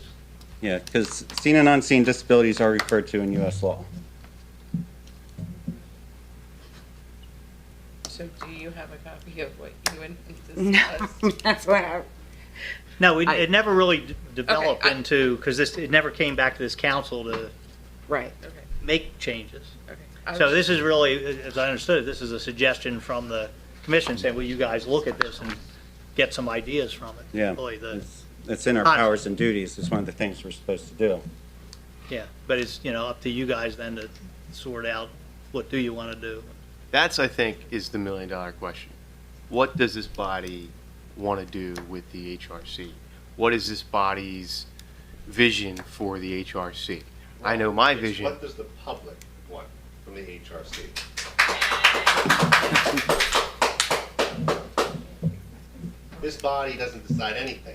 Those people decide everything. And so I find it real cute that 5 people stood up here tonight and said, I want to keep the pool open. And it was like, boom, three things are prepared on a piece of paper. Let's do it. $80,000 cap, run with it. You got 130 some people on there. I think you at least deserve the discussion with the solicitor about it. Absolutely. Not saying we shouldn't. Then let's stop messing around with it. It's been 4 years. How much money have we wasted here on Mr. Diamond? Excuse me, over I Mr. said Diamond? clearly I would like the I'm solicitor not to talking look you, at And it. I don't want you interrupting me. Okay, I'll let you finish We have a first. situation where this gentleman and prior people have worked extremely hard on this ordinance. If you don't want it, then let's stop wasting money on it. If you want the Human Relations Commission, then keep it. If you don't, then get rid of it. But this is absolutely ridiculous. I Okay. would like the solicitor, as a voting member of this table, I would like the solicitor to review this, and then if you can get back to us before our next meeting, we can decide at that point whether it's gonna be, voted on then or not, but I would like you Oh, to you have review to this. advertise it before you. Or vote. to advertise it, So- yes. I would like you to review it, because I'm not comfortable voting on anything that could have any repercussions now or 10 years from now without your advice. That's what we I pay you think that's for. fair. We've done that before and it got us in trouble. I'll tell you what else gets us in trouble, but you don't want to talk about that. So how about the 7 of you vote, and let's get it over with? We just said have it reviewed. No, she said have it reviewed. Take the vote so that the solicitor has direction. At this point, I'm speaking to the voting members of this body. Is this body comfortable with having the solicitor review this document and give us a report at our next meeting? Yes. Yes, and I also want to answer your question about, does this body want an HRC? That's my Of course, question. we've been That is my talking about question that. to the And voting members when of this I look body. at powers and duties, knowing the past conversations about mediation and expansion of powers and duties, having deleted that, I'm more than comfortable and find it, very useful to residents who simply need someone as a point of contact, which is what I'm reading as the power and duty of the HRC. In relation to Point of discrimination contact claims?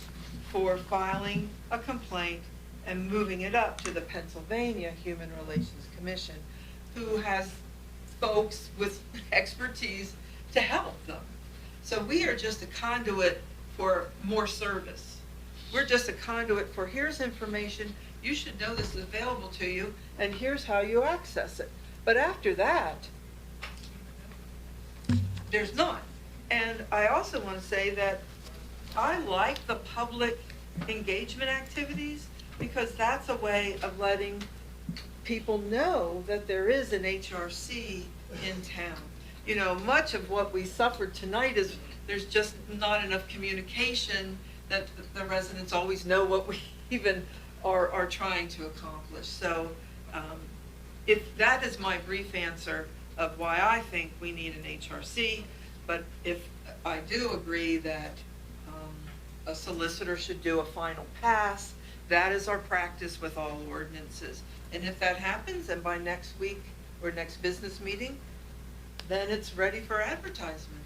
Seems kind of tidy to me at this point. It sounds like a very logical approach to the situation, and I am more than comfortable with proceeding down that route. So, I'm fine with Mr. Solicitor, please review and prepare some notes for council's consideration on that document. Okay. Thank you. Mr. Woodworth, continue on. Thank you, Mr. President. On June 14th, Mr. Owen Hanna expressed interest to me in being part of the Middletown Human Relations Commission and supplied his resume to us. He attended our July 13th meeting. At that time, he sat through our meeting. We had a lot of helpful, very positive, constructive dialogue. Mr. Hanna weighed in on several of the things on our agenda. And at the end of the meeting, we had a great conversation about whether or not he saw himself being a part of our commission and what he thought he could bring to it. Out of that conversation and out of that meeting with Mr. Hanna and in discussion with the commission and reviewing his resume, I'd like to say Owen possesses experience and expertise related to the mental health field, along with physical and mental disabilities, and has an extensive work history related to fair and equitable hiring practices. Owen would be a great addition to the skills, knowledge, and abilities of the MHRC team.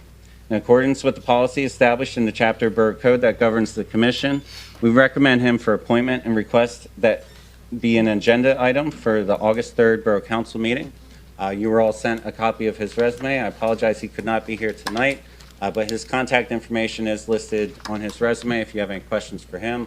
But the commission did vote unanimously to recommend him for appointment. Does the council or the mayor have any comments that they would like to make in regards to this appointment?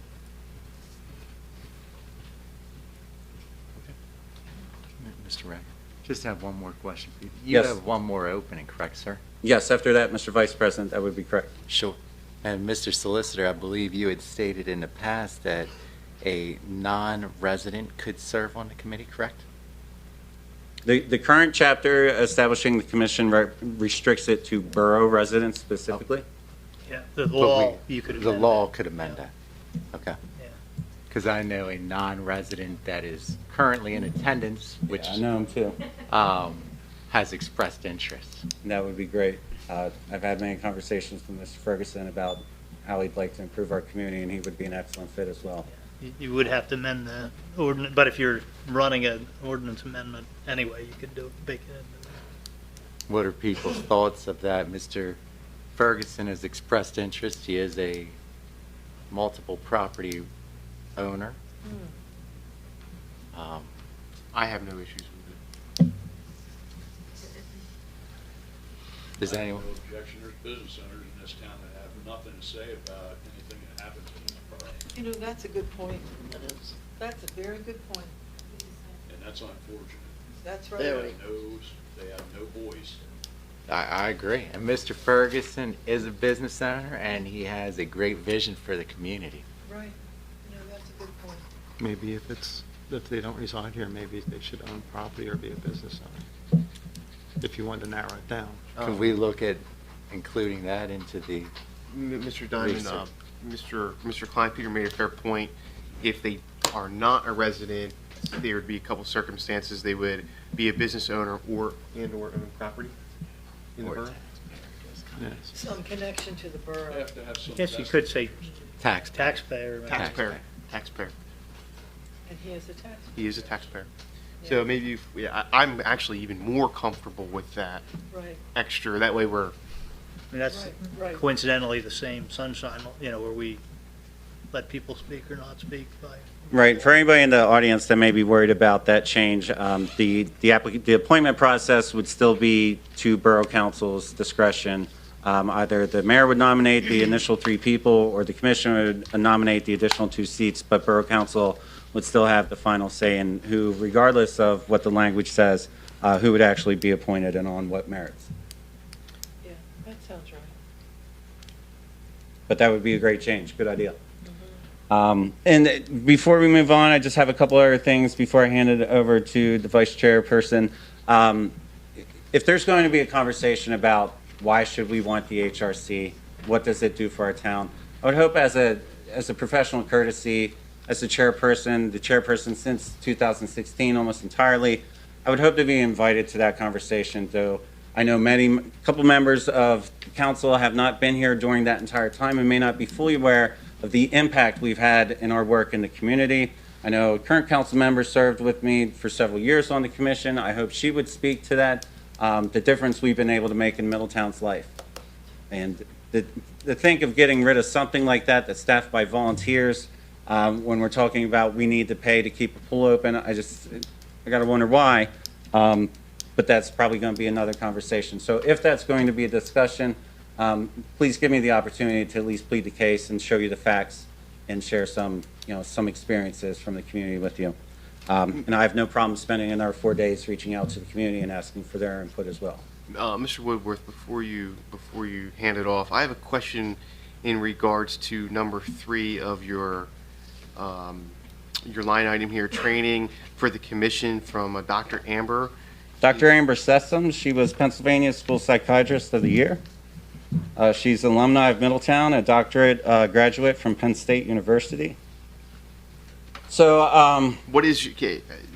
Yeah, that's my next item. I'm glad you brought that up. So, one of our duties and things that we pursue to make us better at what we do, because I've heard this year as we've tried to raise public awareness of the health crisis the entire world was going through, was I don't know if you should be doing it because you're not experts. And how do we become experts? We become more knowledgeable.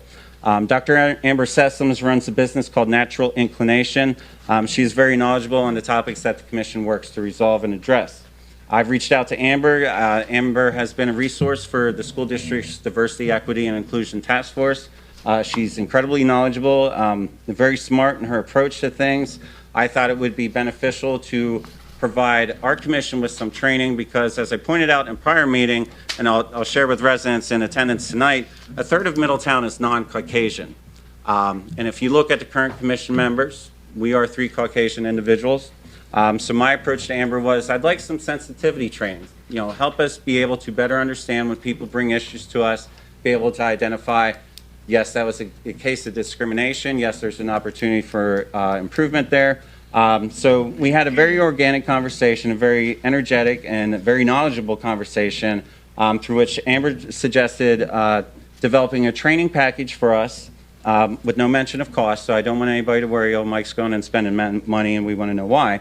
But there's been no mention of cost, and of course, our commission would need to take a vote, and any commission expense over $500, we would have to have authorized by you. But right now, we're talking about the training to focus on identity consciousness, understanding how our personal biases may influence how we react to a situation or facts that are presented to us. Identifying harmful discourse, where there's exchanges between people or organization, where there may be some unawareness that there was harm caused by actions or statements. We would want to be able to be better skilled in identifying that and working to resolve that as per our duties and responsibilities as established in the current ordinance and the new proposed one. And lastly, lost my spot here. Dealing with disparity ideology to increase the MHRC's sensitivity to community issues and ability to develop plans and strategies to address those issues. Because as we talked about in the past, human relations is people problems. If we're going to get down to the simplest form of it, human relations is working to understand the problems people are facing and trying to find ways to resolve them. Because when the tide rises, so do all the boats. So does that answer your question? I know she's, in some circles, been a bit of a controversial figure and topic of recent discussion with some groups. Such as what? Elaborate. I know she's been the target of some groups that have mobilized to speak out against the study of critical race theory. So is she teaching critical race theory? No, she's not a teacher. I'm just asking. I understand. That's why I answered you.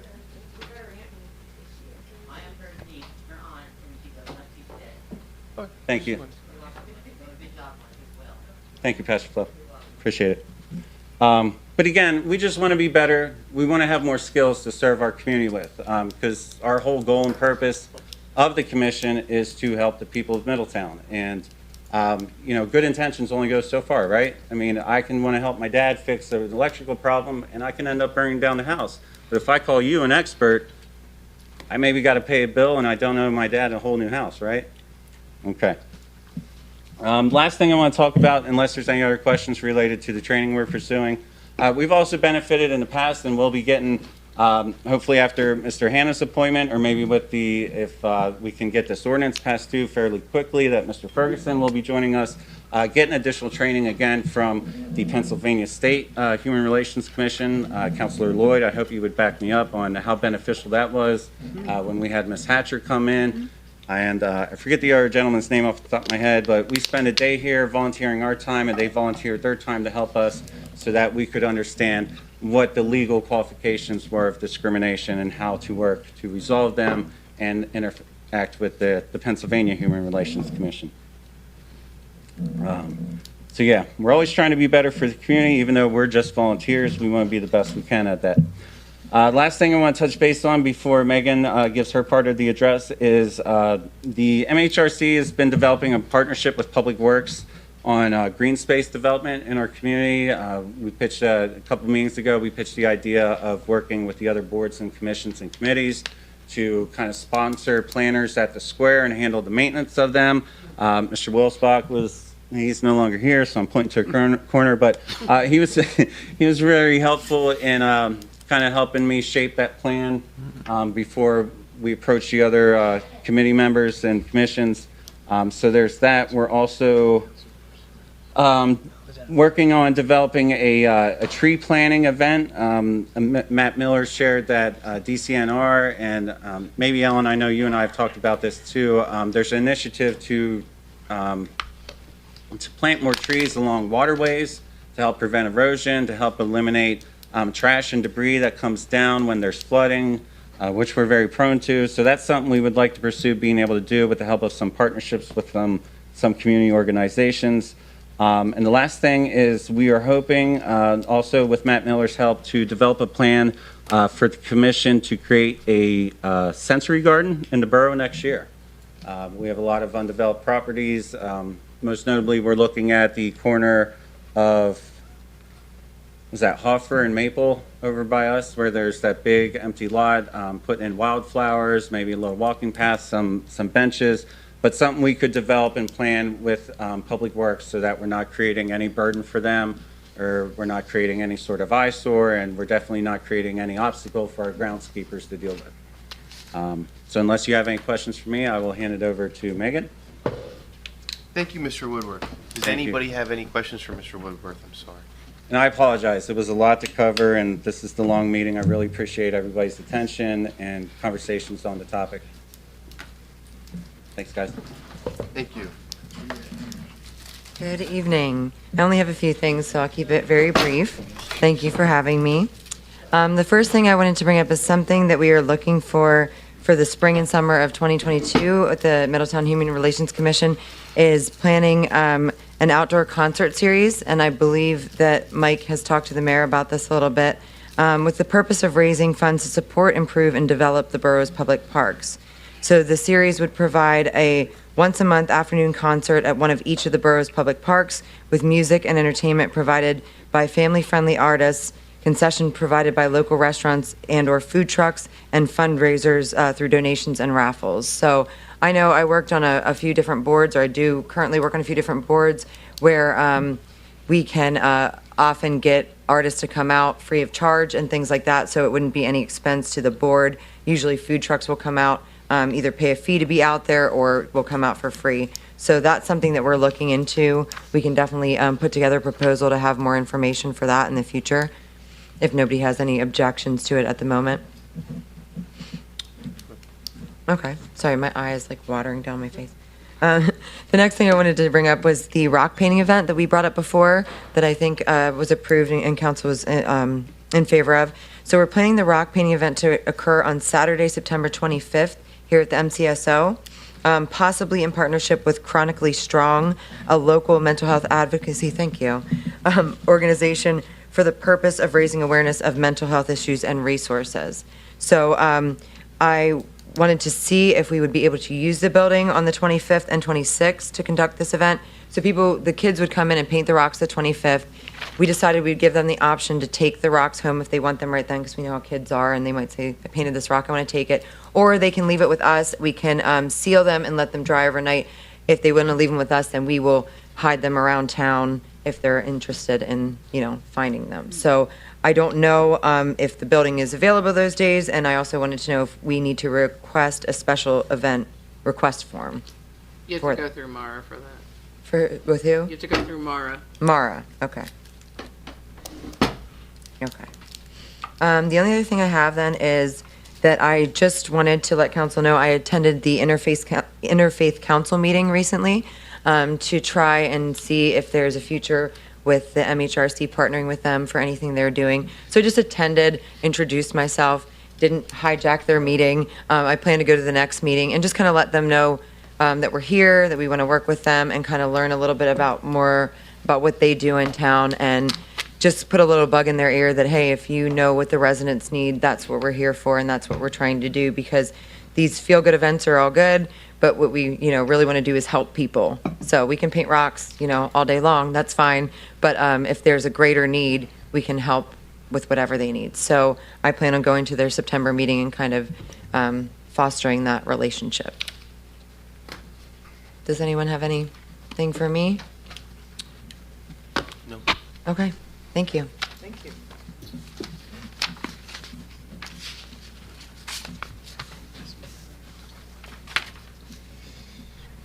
At this time, agenda item number 12. Suez, please note for the record, they did not want to join us tonight. Agenda item number 13. Council, at this time, does council or the mayor have any topics they would like to discuss? Seeing none. Oh, go ahead. Go ahead. Time sensitive? No, not, 30 seconds. Agenda item number 14, time-sensitive business. Mr. President, we talked about the pool, opening it up. We voted to pass that. Now I'd like to make a motion to solicit a donation from the Fry Trust in the amount of $80,000 to fund the pool. I want to open this back up. So I have a motion. Do I have a second? I have a second. Before we go, let's just make a mental note of that. Before we go, I'll open it up. Do we want to do any police stuff or do it all at once? Do it. The motion would be to adopt the civil service eligibility list as approved by the Civil Service Commission So moved. for the police. So moved. Second. Is that all we have? Yes, sir. At this time, I'd like to open it up for public comment on the two action items, the donation from the Fry Trust and the civil service agreement. Does anybody have any public comment on those items? Seeing none, I have a motion by Councilor Seitz, a second by Councilor School to approach the Fry Trust. I'm sorry, Puskevich. I have candy in my mouth. It's all right. It's late. Any questions or concerns? All in favor? Aye. Oppose? Motion carries. I have a motion by Councilor Seitz, a second by Councilor Kluskevich on the Police Civil Service Commission. Do you have any questions or comments? All in favor? Aye. Oppose? Motion carries. Thank you. No, thank you for your work on that. At this time, any general public comment?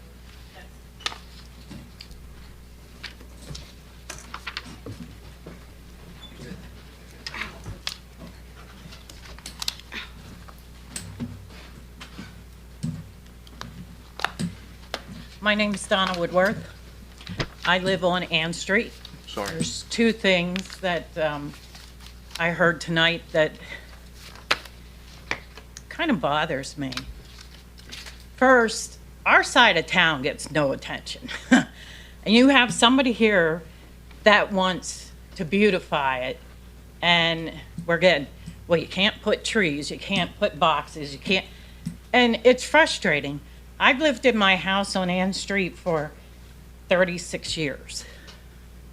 We had a tree out there. Those trees were horrible. They put sap on your cars that took the paint off. They were coated in bumblebees that my daughter was highly allergic to. And we fought the borough for years to be able to get it down and offered to put a tree in. They finally took the tree down and then wouldn't let us put anything in there. That area of town needs to look nice. The people in that town, we get people that buy some of the abandoned properties and they no sooner start working on it and the windows get smashed out. So you need to make the people on that side of town feel good about being there. And that's not happening. That road, Ann Street, don't even get me started. Suez tears up the streets 1 block over. Their road is fixed 3 days later. Ours went years, and I understand it's PennDOT. But you shouldn't own a house that you're watching your ceiling tiles bounce all over the place because nobody wants to fix that road.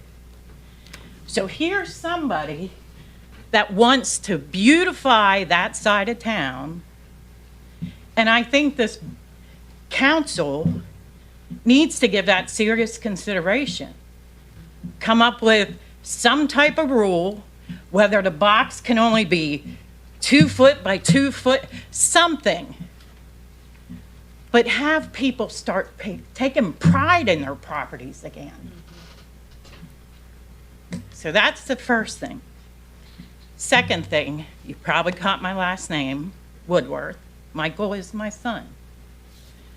I have a transgender child. And I want to tell you, the hardest thing you have to deal with as a parent is holding that child as an adult, watching them cry because somebody treated them like crap because they don't believe in it. That's not a person's place to believe in what you do in your life.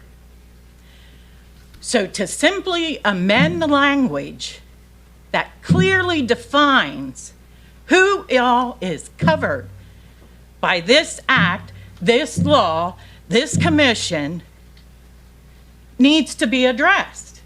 It's not the language that was 100 years ago, 25 years ago. Our world is constantly evolving. You bring up the language, well, what happens if in 10 years people wearing blue shirts? Then you amend the law. It's not that hard. You sat here tonight talking about amending parking laws. You amend the commission's rules. You amend the language. Do the right thing. This has been going on way too long. I've been hearing about this commission many years, way back, but nothing comes out of it.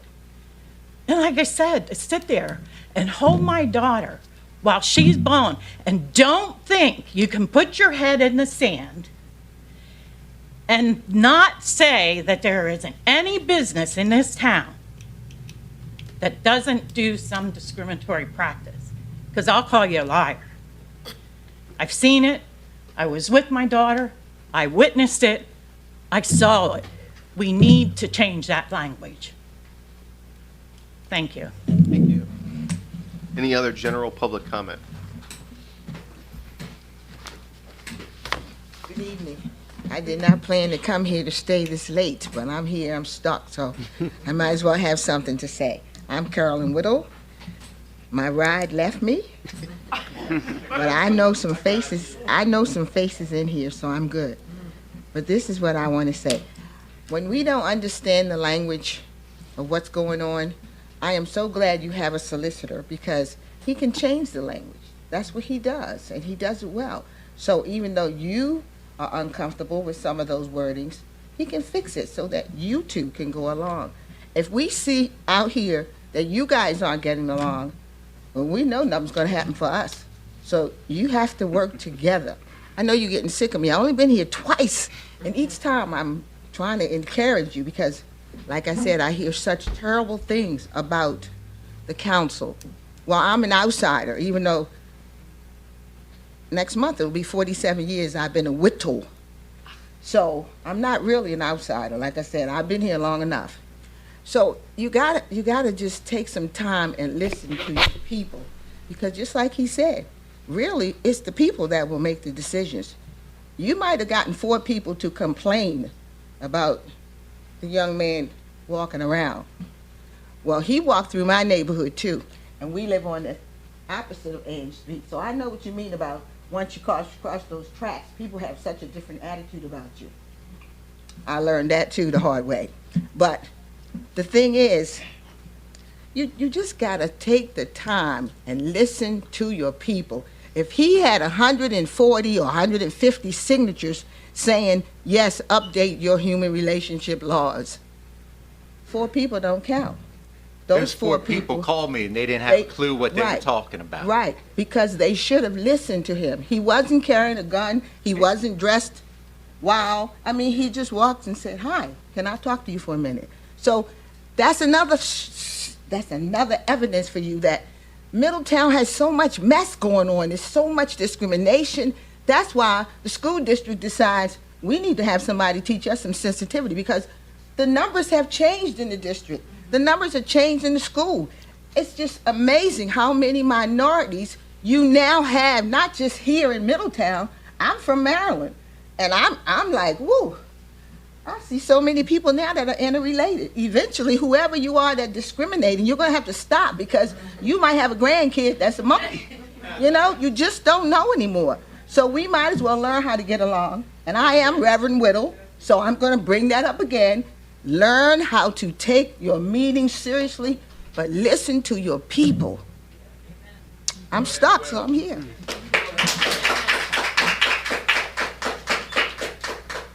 Thank you.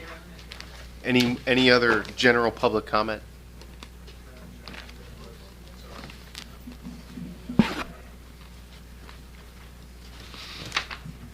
I agree with you. I live below the tracks. I've lived there 68 years. So I know exactly what she's saying. And anyways, Thank you, Mike, because there is discrimination going on. And to me, it's simple wording to change, and I think that it can be changed. So I thank you for your effort to change that, and I think it should be. The other thing is, I'm sorry that there isn't a representative here from Suez, because They don't like I us. talked to Ken. There was work that happened on my street, and none of the residents on the street were informed. They just showed up and started tearing up the street. And I even said to Ken, I called and Ken and I said, do you guys know this is going on? Now, granted, I know that if there's an emergency type situation, I can get that. But at least have the decency to talk to the residents that it's going to affect. I wound up with a hole right in front of my driveway. And granted, it was just a day, but I even said that if I had to, I'd be willing to, as long as I can't do it alone, but I understand that this is an ongoing concern and a complaint when Suez does this. They just show up and just, doesn't have the courtesy to let the people that it affects that live on the streets. So that's, I hoped. We'll relay the message. Yeah, please, because if I have to go door to door, like I said, with help. You and had those sign- contractors if scared, I it's know going to take that. a petition to do that, then I'll do it. She had the contractor saying, that's Suez planned it, not us. How about it? Okay. Mr. Still?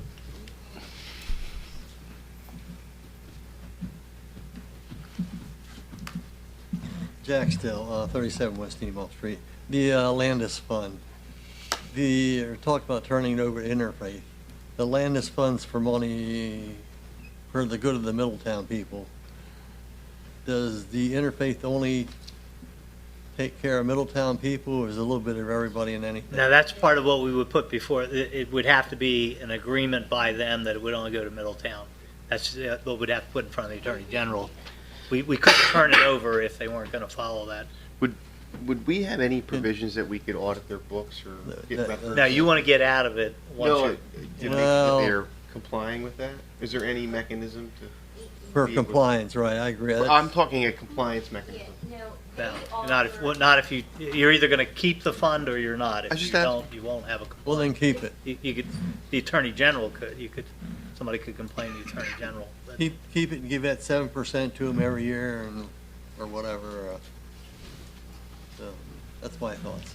Thank you, Mr. Still. Mr. Bright did offer to do quarterly reports for council if they would like to. Oh, okay. I was just wondering. As an accounting of where the funding. Well, that was with, I believe, what he assumed the borough was still keeping the Principal. responsibility for it.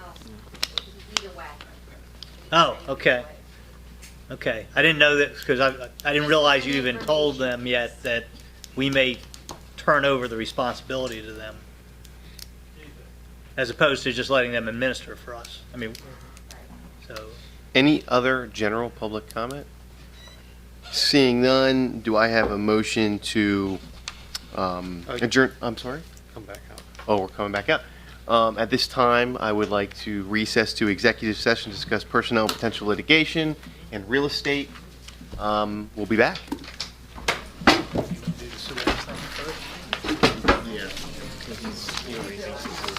yeah.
We got a quorum. Because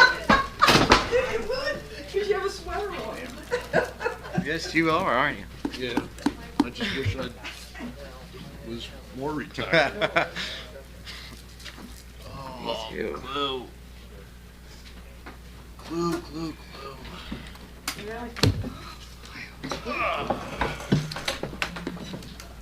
Wow, everybody left. Almost. Hey, it is cold in here now. Real Sitting there estate. freezing. Real estate potential I'm litigation. comfortable. and two Grace. actions. You are. I'm comfortable, Grace. It's sloppily written. Actually, maybe you should get some. The older I get, the sloppier my handwriting gets. Yeah. Probably be here. We might need them. We good? Everybody good? Good. Okay. At this time, I'd like to report on our executive session. We discussed personnel and potential litigation. We do have two action items.